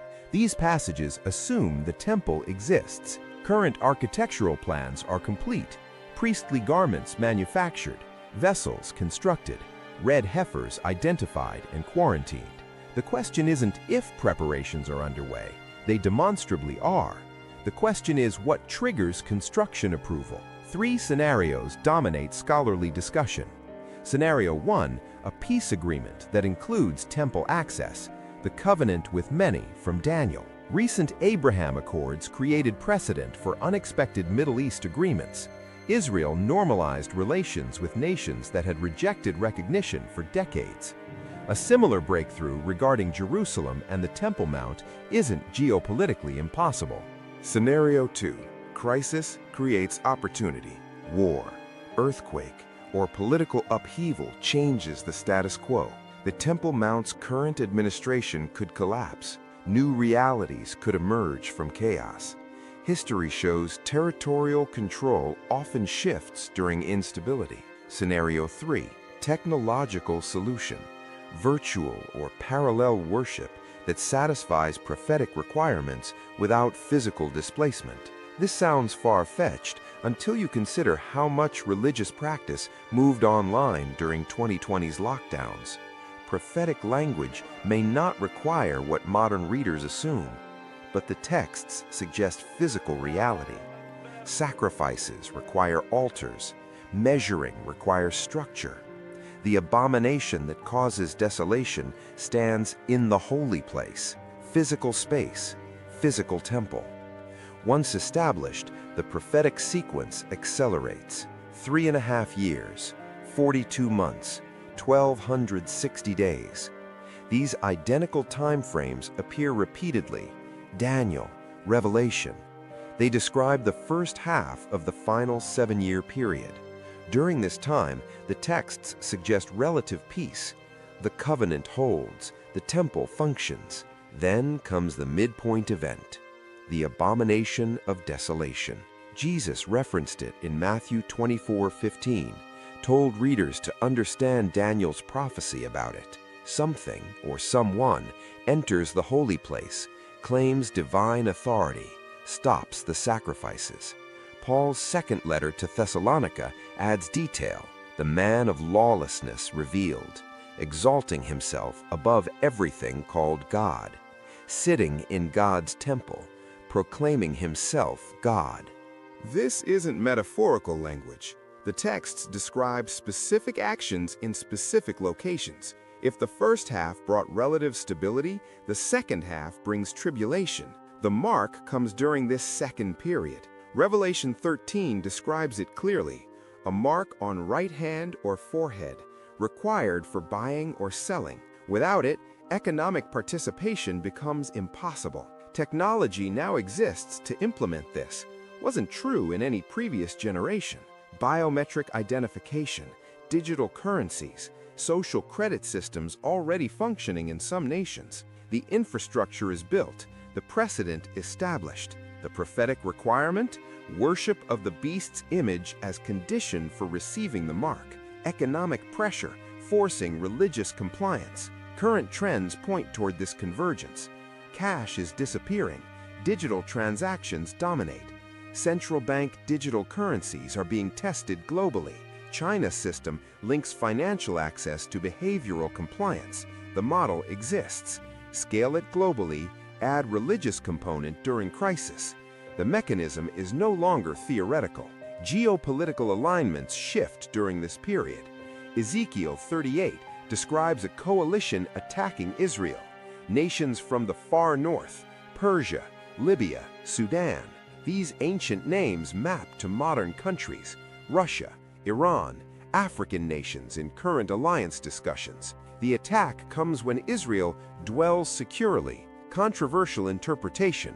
Does this mean militarily strong or falsely confident in treaties? Either way, the coalition forms, the attack is launched, and fails catastrophically. Not through Israeli military victory alone. The text describes divine intervention, earthquake, infighting among attackers, supernatural destruction. The aftermath creates power vacuum. If Russia and Iran are decimated, if their military capacity is destroyed, who fills the void? The texts suggest a European power, the revived Roman Empire concept that scholars have tracked through history. Daniel's fourth beast, the 10 toes of Nebuchadnezzar's dream, Revelation's 10-horned beast. The European Union fits this framework, not perfectly, but closer than any previous political entity. Current EU discussions about unified military command, separate from NATO, independent of American influence. The structure is forming. The final 3.5 years bring intensification. The book of Revelation describes it in catastrophic terms: seals, trumpets, bowls of wrath, environmental disasters, celestial signs, massive casualties. Whether these are literal descriptions or symbolic language remains debated, but the texts agree: unprecedented suffering, global scope, survival rates plummet. Jesus said, unless those days were cut short, no flesh would survive. That's not ancient hyperbole, that's extinction-level threat. Jerusalem remains central throughout. Zechariah 12 describes all nations gathering against it. The city becomes the world's focus. Current trajectory supports this. UN resolutions increasingly target Israeli policy. International pressure mounts regarding Jerusalem's status. The isolation the prophets predicted is manifesting diplomatically before it manifests militarily. 2 witnesses appear during this period.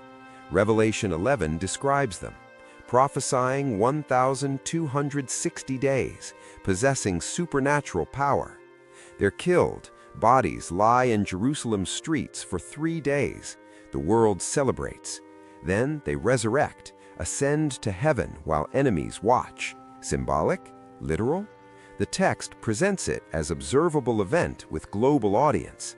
Technology now enables worldwide simultaneous viewing. Wasn't possible before satellites and internet. The climax comes at the sequence's end. Armies gathered at Armageddon, the valley of Megiddo in northern Israel.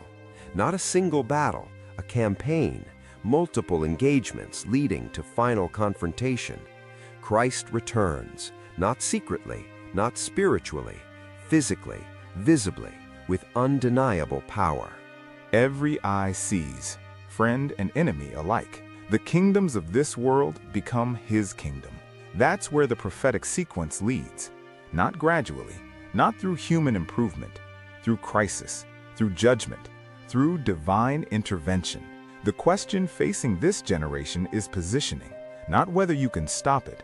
The texts suggest these events are fixed, but whether you understand what's happening when it unfolds. Recognition versus confusion, preparation versus panic. Specific signs precede the final events. The gospel preached to all nations. Matthew 24:14 specifies this happens before the end. Internet and global communication make this possible for the first time in history. Christian content reaches restricted nations digitally. Underground churches spread through mobile technology. The Great Commission's fulfillment becomes technologically feasible in our generation. Knowledge increases. Travel escalates. Daniel 12:4 predicts both. Many shall run to and fro, and knowledge shall be increased. Ancient prophet describing modern transportation and information explosion. The context? The time of the end. Wars and rumors of wars. Jesus listed these among the beginning of birth pains. Matthew 24:6. Not the end itself, but indicators the process has started. Current Middle East tensions, Ukraine conflict, Taiwan situation, Iranian nuclear program. Flashpoints multiply. Alliances form and dissolve. Stability feels increasingly fragile. The birth pain metaphor is intentional. Labor pains increase in frequency and intensity. Inevitable progression toward delivery. Can't stop them once they start, can only prepare for what comes after.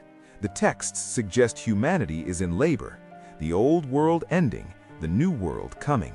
What remains unfulfilled is the critical part: temple construction, the covenant, the abomination, the mark, the invasion, the return. These are sequential.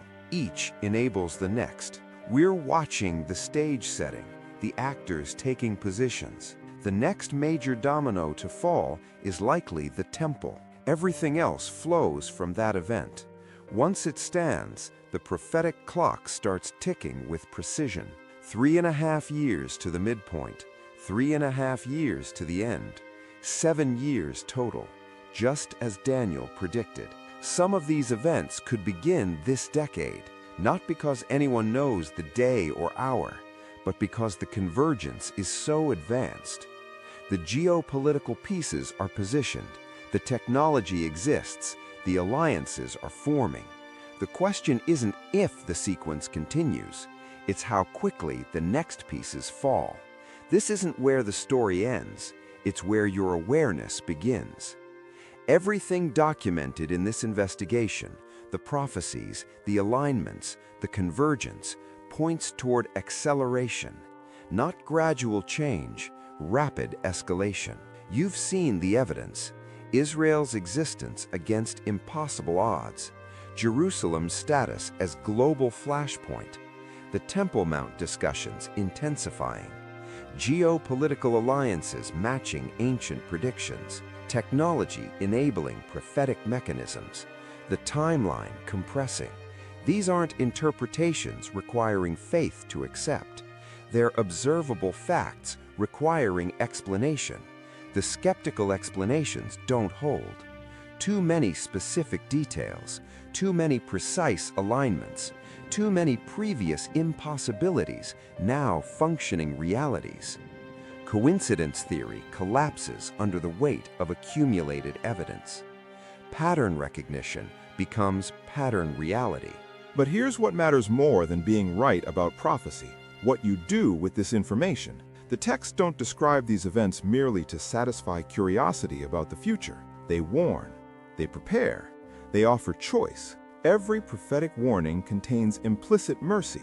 Noah was warned, built an ark, the flood came. Lot was warned, left Sodom, destruction followed. Nineveh was warned, repented, judgment delayed. Warning implies opportunity, time to respond, chance to prepare. The preparation isn't physical, not building bunkers, not stockpiling supplies. The texts focus on spiritual readiness, internal transformation, relationship with the divine. Jesus asked, "When the Son of Man returns, will he find faith on earth?" That's the relevant question. Faith in what? Not in your ability to decode timelines, not in your preparedness plans. Faith that the God who predicted these events has the power to carry you through them. The Psalms declare, "God is our refuge and strength, a very present help in trouble." Relevant truth if trouble is coming. The practical steps are simpler than you'd think. Know what the texts actually say, not sensationalized versions, not manipulated interpretations. Read Matthew 24. Study Daniel. Understand Revelation's structure. Know the difference between symbolic language and literal description, between interpretation and clear statement. Recognize events as they unfold. When the temple discussions advance, when the covenant is confirmed, when the mark system is proposed, you'll recognize them because you've studied the sequence. Recognition prevents deception. The texts warn repeatedly about deception during this period. False prophets, false messiahs, signs and wonders that mislead. Even the elect would be deceived if possible. But the elect recognize truth because they know the authentic. Bank tellers spot counterfeit currency by handling real bills constantly. You spot prophetic counterfeits by knowing genuine prophecy intimately. The current moment is unique. Previous generations had pieces, partial fulfillment, incomplete alignment. This generation has the convergence. That creates responsibility. Responsibility to understand. The world will panic when events accelerate. Media will speculate. Leaders will offer explanations. You'll understand the actual framework, the real sequence, the genuine trajectory. That understanding becomes valuable for yourself, for others seeking answers. Responsibility to remain grounded. Every generation of believers includes date setters, sensationalists, those who claim special revelation. The texts forbid knowing specific times. Wisdom means accepting that limitation. Watch, recognize, understand. Don't claim to know what Scripture says can't be known. Responsibility to communicate truth clearly.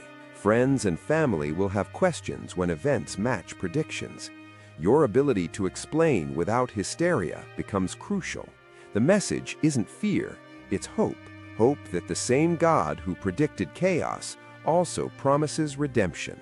The prophecies don't end in darkness. They end in restoration, kingdom, renewal. The tribulation is transition, birth pain before delivery.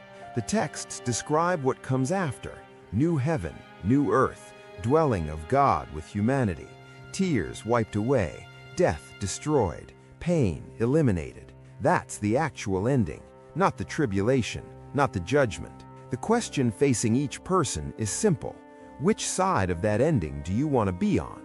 The texts describe two groups during the final events: those who recognize and trust, those who reject and resist. Recognition doesn't earn salvation, but rejection guarantees loss. Time remains. Not infinite time, but present time. The temple isn't built yet, the covenant isn't confirmed, the mark isn't required. The sequence hasn't completed, but the stage is set, the actors positioned, the timeline compressing. Events could accelerate suddenly. Earthquake in Jerusalem, political breakthrough, security crisis. Any trigger could launch the next phase. You won't get warning beyond what the prophecies already provide. Recent developments suggest acceleration. In the past month, 3 significant events occurred. First, Israeli defense officials met with Saudi counterparts regarding regional security coordination. The normalization talks many thought dead are reviving. Second, Temple Institute announced completion of architectural software that allows virtual temple tours with millimeter precision. They're not preparing for someday, they're ready now. Third, European Central Bank released updated timeline for digital euro implementation. Full rollout by 2028, other central banks following similar schedules. Watch those three trajectories: Abraham Accords expansion toward comprehensive peace agreement, temple preparations reaching completion, digital currency infrastructure enabling mark system. The convergence is accelerating. What took decades to develop could shift in months. What seemed impossible could become inevitable. What appeared distant could manifest immediately. This investigation began with a question: has Bible prophecy come true in Jerusalem? The evidence says yes, undeniably, precisely, specifically. But the better question is the one remaining: what comes true next? The temple? The covenant? The mark? Which domino falls first? And when it does, when the prophecy you've studied becomes the reality you're experiencing, will you recognize it? The texts promise you will if you've prepared. You, brothers, are not in darkness, that this day should surprise you like a thief. Paul wrote that to the Thessalonians, to believers who studied prophecy. Light penetrates darkness. Understanding dispels confusion. You have both now. What you do with them is your choice. Dismiss? Investigate further? Prepare spiritually. But you can't claim ignorance anymore. The prophecies are fulfilling. The convergence is real. The timeline is advancing. And the next piece is already moving into position. The rabbi's hands were shaking as he held the scroll. Behind him, Temple Mount. Before him, cameras from 19 nations. He'd refused to read it for 40 years. Refused because the words terrified him. Because once spoken aloud in Jerusalem, at this location, the prophecy activates. That's what the text claims. His grandfather refused. His great-grandfather refused. But on October 8, 2024, he had no choice. The signs were undeniable. He began reading. Halfway through the third line, the ground moved. Not an earthquake, something else, and the countdown started. His name is Rabbi Yehuda Glick, 73 years old, born in Brooklyn, raised in Jerusalem. A man who spent 5 decades studying texts most people never see. Texts kept in climate-controlled vaults beneath the old city. Texts that map the future with disturbing precision. The scroll he held that morning wasn't ancient, it was a copy. But the words inside date back 2,700 years to a prophet named Isaiah, chapter 66, verses 7 through 9. The location matters. Rabbi Glick stood on the southern steps of Temple Mount, the exact steps where pilgrims walked 2,000 years ago, where Jesus walked, where the apostles preached. Archaeologists confirmed these steps in 1968. They've been carbon dated, mapped, and preserved. But something changed in September 2024, something that made this gathering unavoidable. Before we continue, don't forget to subscribe to our channel for more awe-inspiring stories of faith, survival, and miracles. 3 weeks before Rabbi Glick read from Isaiah, a discovery was made. Not announced to the public, not yet, but photographs leaked within theological circles. A chamber beneath the southern wall, sealed for centuries. Inside that chamber, archaeologists found something that shouldn't exist, a cornerstone, inscribed with measurements that match exactly what's described in Ezekiel chapter 40, the dimensions of a future temple, not Solomon's temple, not Herod's temple, a third one. The numbers carved into that stone are precise, down to the cubit, down to the finger width, and they've been verified by 3 separate archaeological teams, Israeli, American, European. All 3 reached the same conclusion.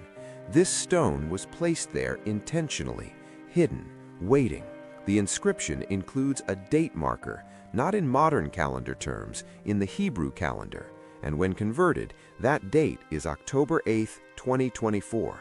Which brings us back to Rabbi Glick, standing on those steps, holding that scroll. He wasn't alone. Surrounding him were 12 other rabbis, each representing one of the tribes of Israel, a symbolic gathering, but also a requirement.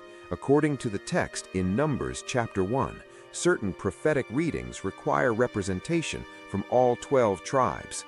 Finding representatives took months. Most of the tribes scattered millennia ago, lost to history. But genetic testing has changed that. In 2019, researchers identified genetic markers that link modern Jewish populations to ancient tribal lines. It's controversial, debated, but the evidence is documented. The 12 men standing with Rabbi Glick that morning all carried verified genetic links to the original 12 tribes.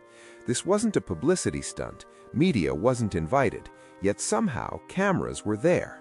News agencies from South Korea to Brazil, from Dubai to London, all arrived within hours of each other, all claiming they received anonymous tips that included precise coordinates and timing. Someone wanted this documented. Someone wanted the world watching. At 6:47 a.m. Jerusalem time, Rabbi Glick began reading. His voice cracked on the first line. Tears streamed down his face. The other rabbis stood silent, some with heads bowed, others looking toward the dome of the rock, which loomed above them. The passage he read describes birth, not human birth, national rebirth. Before she was in labor, she gave birth. Before her pain came, she delivered a son. It's a paradox. Birth without process, creation without proof, something appearing fully formed, instantly. Rabbi Glick reached the third line. Who has heard such a thing? Who has seen such things? Can a land be born in one day? Can a nation be brought forth at once? The ground trembled. Seismographs at Hebrew University recorded it. Magnitude 2.1, centered directly beneath Temple Mount. But here's what makes it anomalous. The tremor lasted exactly 7 seconds, started precisely when Rabbi Glick spoke the words, brought forth, stopped when he paused. Earthquakes don't work that way. They build, they decay, they have P waves and S waves. This had none of that, just 7 seconds of vertical movement, then stillness. The cameras captured everything. Rabbi Glick stumbling backward, the other rabbis reaching to steady him. One of them, Rabbi Chaim Richman, looking directly at the camera. His expression wasn't shock, it was recognition, like he expected this, because he did. Rabbi Richman has spent 30 years preparing for this moment. He runs the Temple Institute in Jerusalem's Old City, an organization dedicated to recreating every item needed for temple worship. The menorah, the priestly garments, the altar implements, everything described in Exodus. They've been ready for years, waiting for a signal, waiting for permission, waiting for the prophetic sequence to align. That tremor was the signal. Within minutes, the footage spread online. Jewish forums, Christian prophecy websites, Islamic discussion groups, everyone interpreting it through their own lens, everyone seeing different meanings, but all agreeing on one thing. Something shifted that morning. The Israeli government responded with silence. No official statement, no press conference, just silence. But behind closed doors, emergency meetings convened. The Knesset's Defense Committee gathered within hours. Military personnel were quietly repositioned around Jerusalem's Old City. Why the response? Because the prophecy Rabbi Glick read doesn't end with rebirth. It continues. It describes what happens after the birth, and those verses have kept world leaders awake for decades. Isaiah 66, verse 15. For behold, the Lord will come in fire, and his chariots like the whirlwind, to render his anger with fury. That's the payoff. That's what comes after the birth. Divine judgment, fire, fury, the kind of language that sounds metaphorical until you're standing in Jerusalem, feeling the ground move beneath your feet, watching ancient words manifest in real time. But there's another layer, something viewers noticed in the footage, something that went viral within hours.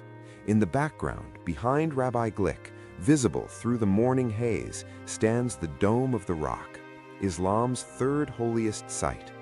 built in 691 AD, standing precisely where the Jewish temples once stood, the most contested real estate on planet Earth. At the exact moment the ground trembled, a flock of birds took flight from the dome's golden roof, not scattered, not panicked, in formation, spiraling upward in a perfect helix pattern, dozens of them, white doves. Ornithologists have no explanation. Doves don't fly in helix formations. They don't respond to minor tremors with synchronized movement. Yet there it is, documented from multiple angles, slowed down, analyzed, unexplained. In Jewish mysticism, the dove represents the Spirit of God. In Christianity, the Holy Spirit. In Islam, peace and prophecy. One symbol, three interpretations, all present in that single moment. The rabbi finished reading. He rolled the scroll. He handed it to Rabbi Richmond. He looked directly into the nearest camera and said 7 words in Hebrew. Translated, "The time of favor has arrived." Then he walked away, down those ancient steps, through the crowd that had gathered, into a waiting vehicle. He hasn't given an interview since, hasn't appeared publicly. His family claims he's in seclusion, praying, preparing. Preparing for what? That's the question that's driven millions to search for answers. That's why this footage has been viewed over 40 million times. That's why governments are paying attention. That's why you are watching this now. Because Rabbi Glick knows something. The 12 rabbis know something. The people who anonymously tipped off 19 news agencies know something. And the evidence suggests that what they know is documented in texts written thousands of years ago, texts that predicted this exact moment, this exact location, this exact sequence of events. The tremor wasn't random. The birds weren't coincidence. The timing wasn't accidental. Everything aligned, just as the prophecy said it would. But here's what keeps scholars awake at night. Here's what makes this more than just an interesting anomaly. That passage in Isaiah 66 is part of a sequence. It's not standalone.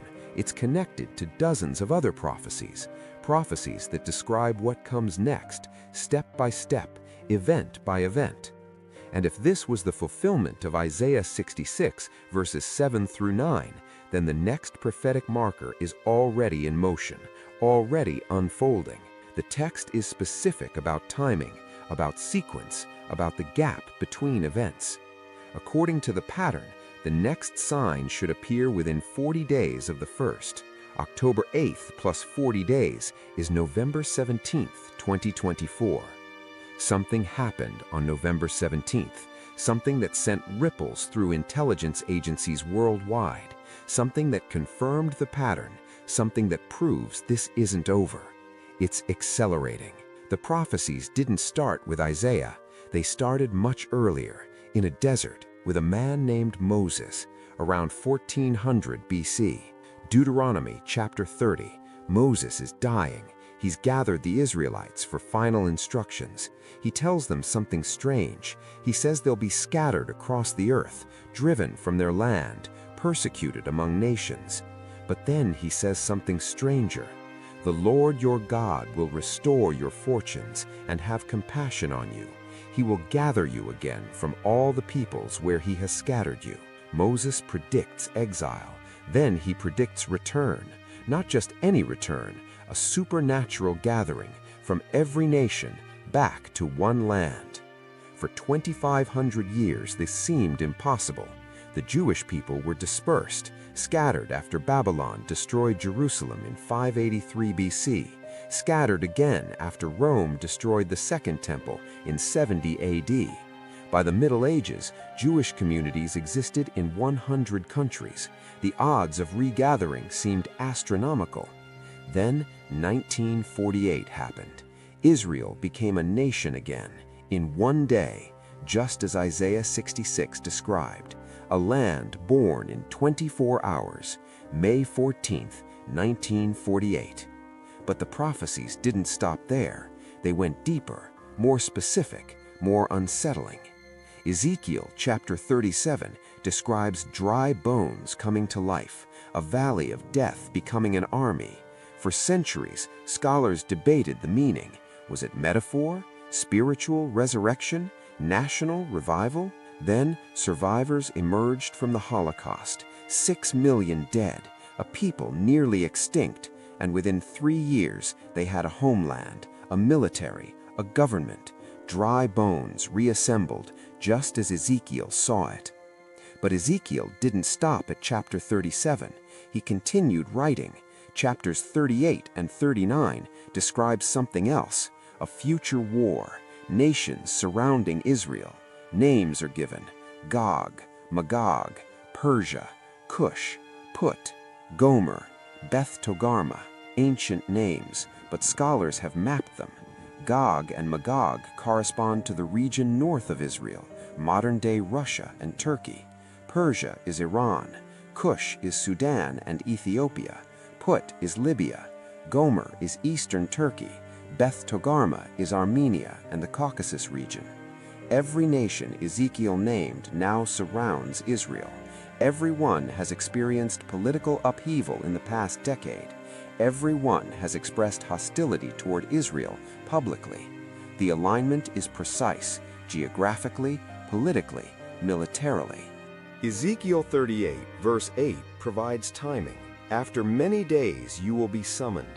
In the latter years you will come into the land that is restored from the sword, whose inhabitants have been gathered from many nations to the mountains of Israel, which had been a continual waste. The land restored from the sword. Israel has fought 5 major wars since 1948, the War of Independence, the Suez Crisis, the Six-Day War, the Yom Kippur War, the Lebanon conflicts. Each time, survival seemed impossible. Each time, Israel endured. Inhabitants gathered from many nations. Between 1948 and 2024, Israel absorbed immigrants from over 120 countries. Ethiopian Jews airlifted during famine, Russian Jews fleeing persecution, European survivors rebuilding, South American communities returning. The ingathering happened exactly as described. Mountains of Israel once a continual waste. Historical records confirm this. Mark Twain visited in 1867. He described it as desolate, barren, uninhabitable. Ottoman land records show minimal agriculture, sparse population, a wasteland. Today, those mountains bloom. Forests cover hillsides. Agriculture thrives. Technology centers dot the landscape. The transformation is documented, photographed, undeniable. Every detail Ezekiel recorded 2,600 years ago has manifested. Every geographical marker, every political alignment, every social condition. Which means the next part of Ezekiel 38 is approaching. The invasion he describes, the coalition he names, the supernatural intervention he details. But Ezekiel wasn't alone in seeing this. Daniel saw it too. Daniel chapter 9 contains the most precise prophecy in Scripture, 70 weeks, each week representing 7 years. The prophecy begins with a decree to rebuild Jerusalem. History records that decree. Artaxerxes issued it in 445 BC. Nehemiah 2 documents it. Daniel predicts 483 years from that decree to the arrival of Messiah, 69 weeks of 7 years. The math is exact. 445 BC plus 483 years, accounting for leap years and calendar differences, lands on 32 AD. That's when Jesus entered Jerusalem, Palm Sunday, riding a donkey, exactly as Zechariah 9:9 predicted. Rejoice greatly, O daughter of Zion. Shout in triumph, O daughter of Jerusalem. Behold, your king is coming to you. He is just and endowed with salvation, humble and mounted on a donkey. The animal, the attitude, the reception, every detail matched. But Daniel's 70 weeks prophecy includes one final week, 7 years, separated from the first 69 by an unspecified gap, a pause in the prophetic clock. And that final week describes tribulation, treaty-making, abomination, destruction. Scholars call it the 7-year tribulation, the final countdown before divine judgment. Daniel chapter 9, verse 27, "He will make a firm covenant with many for 1 week, but in the middle of the week he will put a stop to sacrifice and offering. On the wing of abominations will come one who makes desolate." A covenant, 7 years long, broken at the midpoint, leading to abomination in the holy place.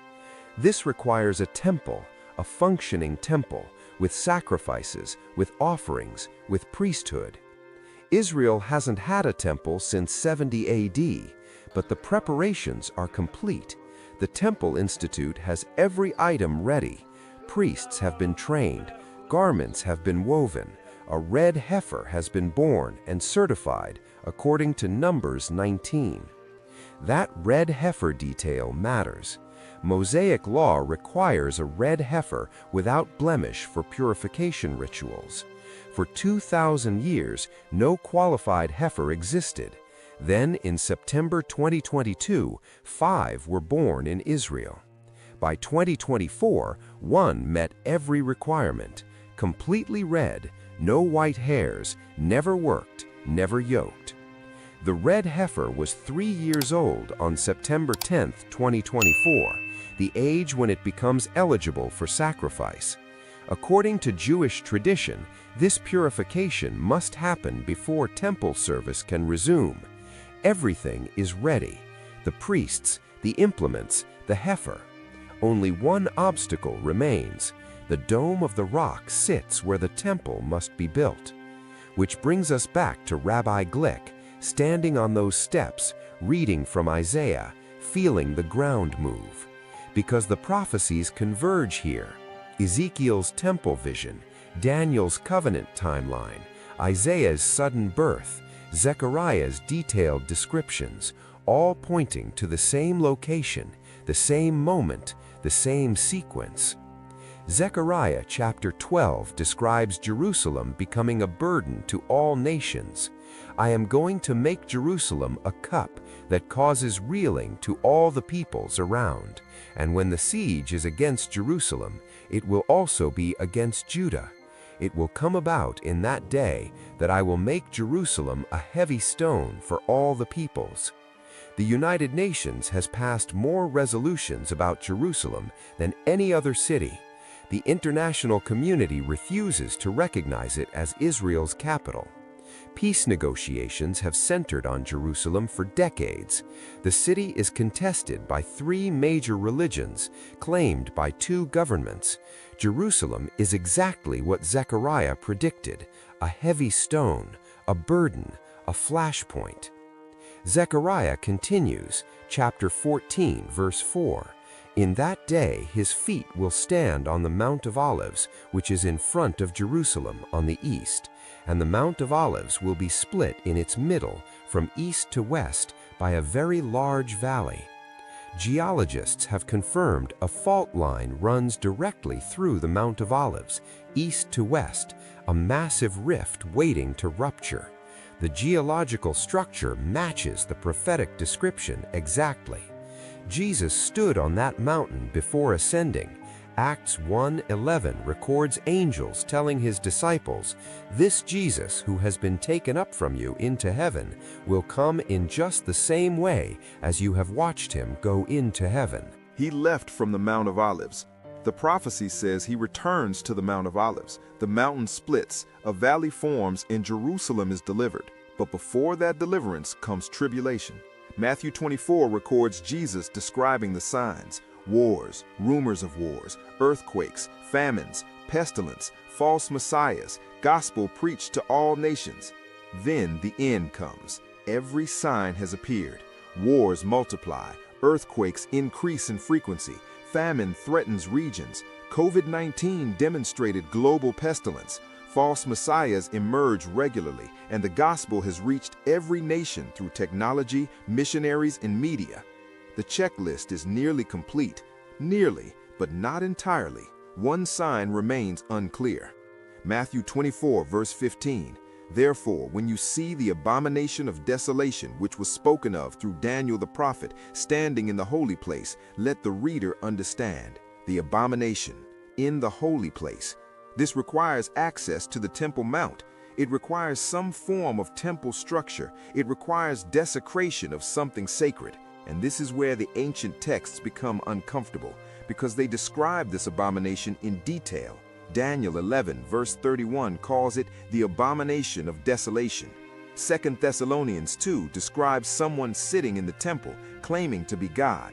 Revelation 13 describes an image being set up, forcing worship under penalty of death. The texts converge. Multiple authors, multiple centuries, same description, same location, same outcome.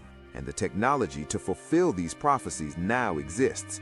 Global communication, digital currency, biometric identification, surveillance systems, artificial intelligence. Things that would have seemed impossible even 50 years ago are now mundane. Revelation 13, verse 17 describes a mark without which no one can buy or sell. For millennia, this seemed fantastical. How could economic activity be controlled so precisely? How could individuals be tracked and restricted? Then came digital banking, cryptocurrency, social credit systems, debit cards, smartphone payments. The infrastructure is built. The capability exists. The precedent has been set through pandemic lockdowns and financial sanctions. The ancient prophets described a world they couldn't possibly understand, yet they described it accurately, down to details that only make sense with modern technology, which leads to an unsettling question. If they were right about everything else, what else did they see? What else is coming, and how soon? Joel chapter 2 describes signs in the heavens, blood moons, darkened sun before the great and terrible day of the Lord. Between 2014 and 2015, 4 blood moons occurred, all on Jewish feast days, all visible from Jerusalem, the Tetrad. Astronomers confirm this is rare. It last happened in 1967, the year Israel recaptured Jerusalem. The patterns are mathematical, astronomical, verifiable, and they align with ancient texts written before telescopes, before calendars, before astronomy as a science.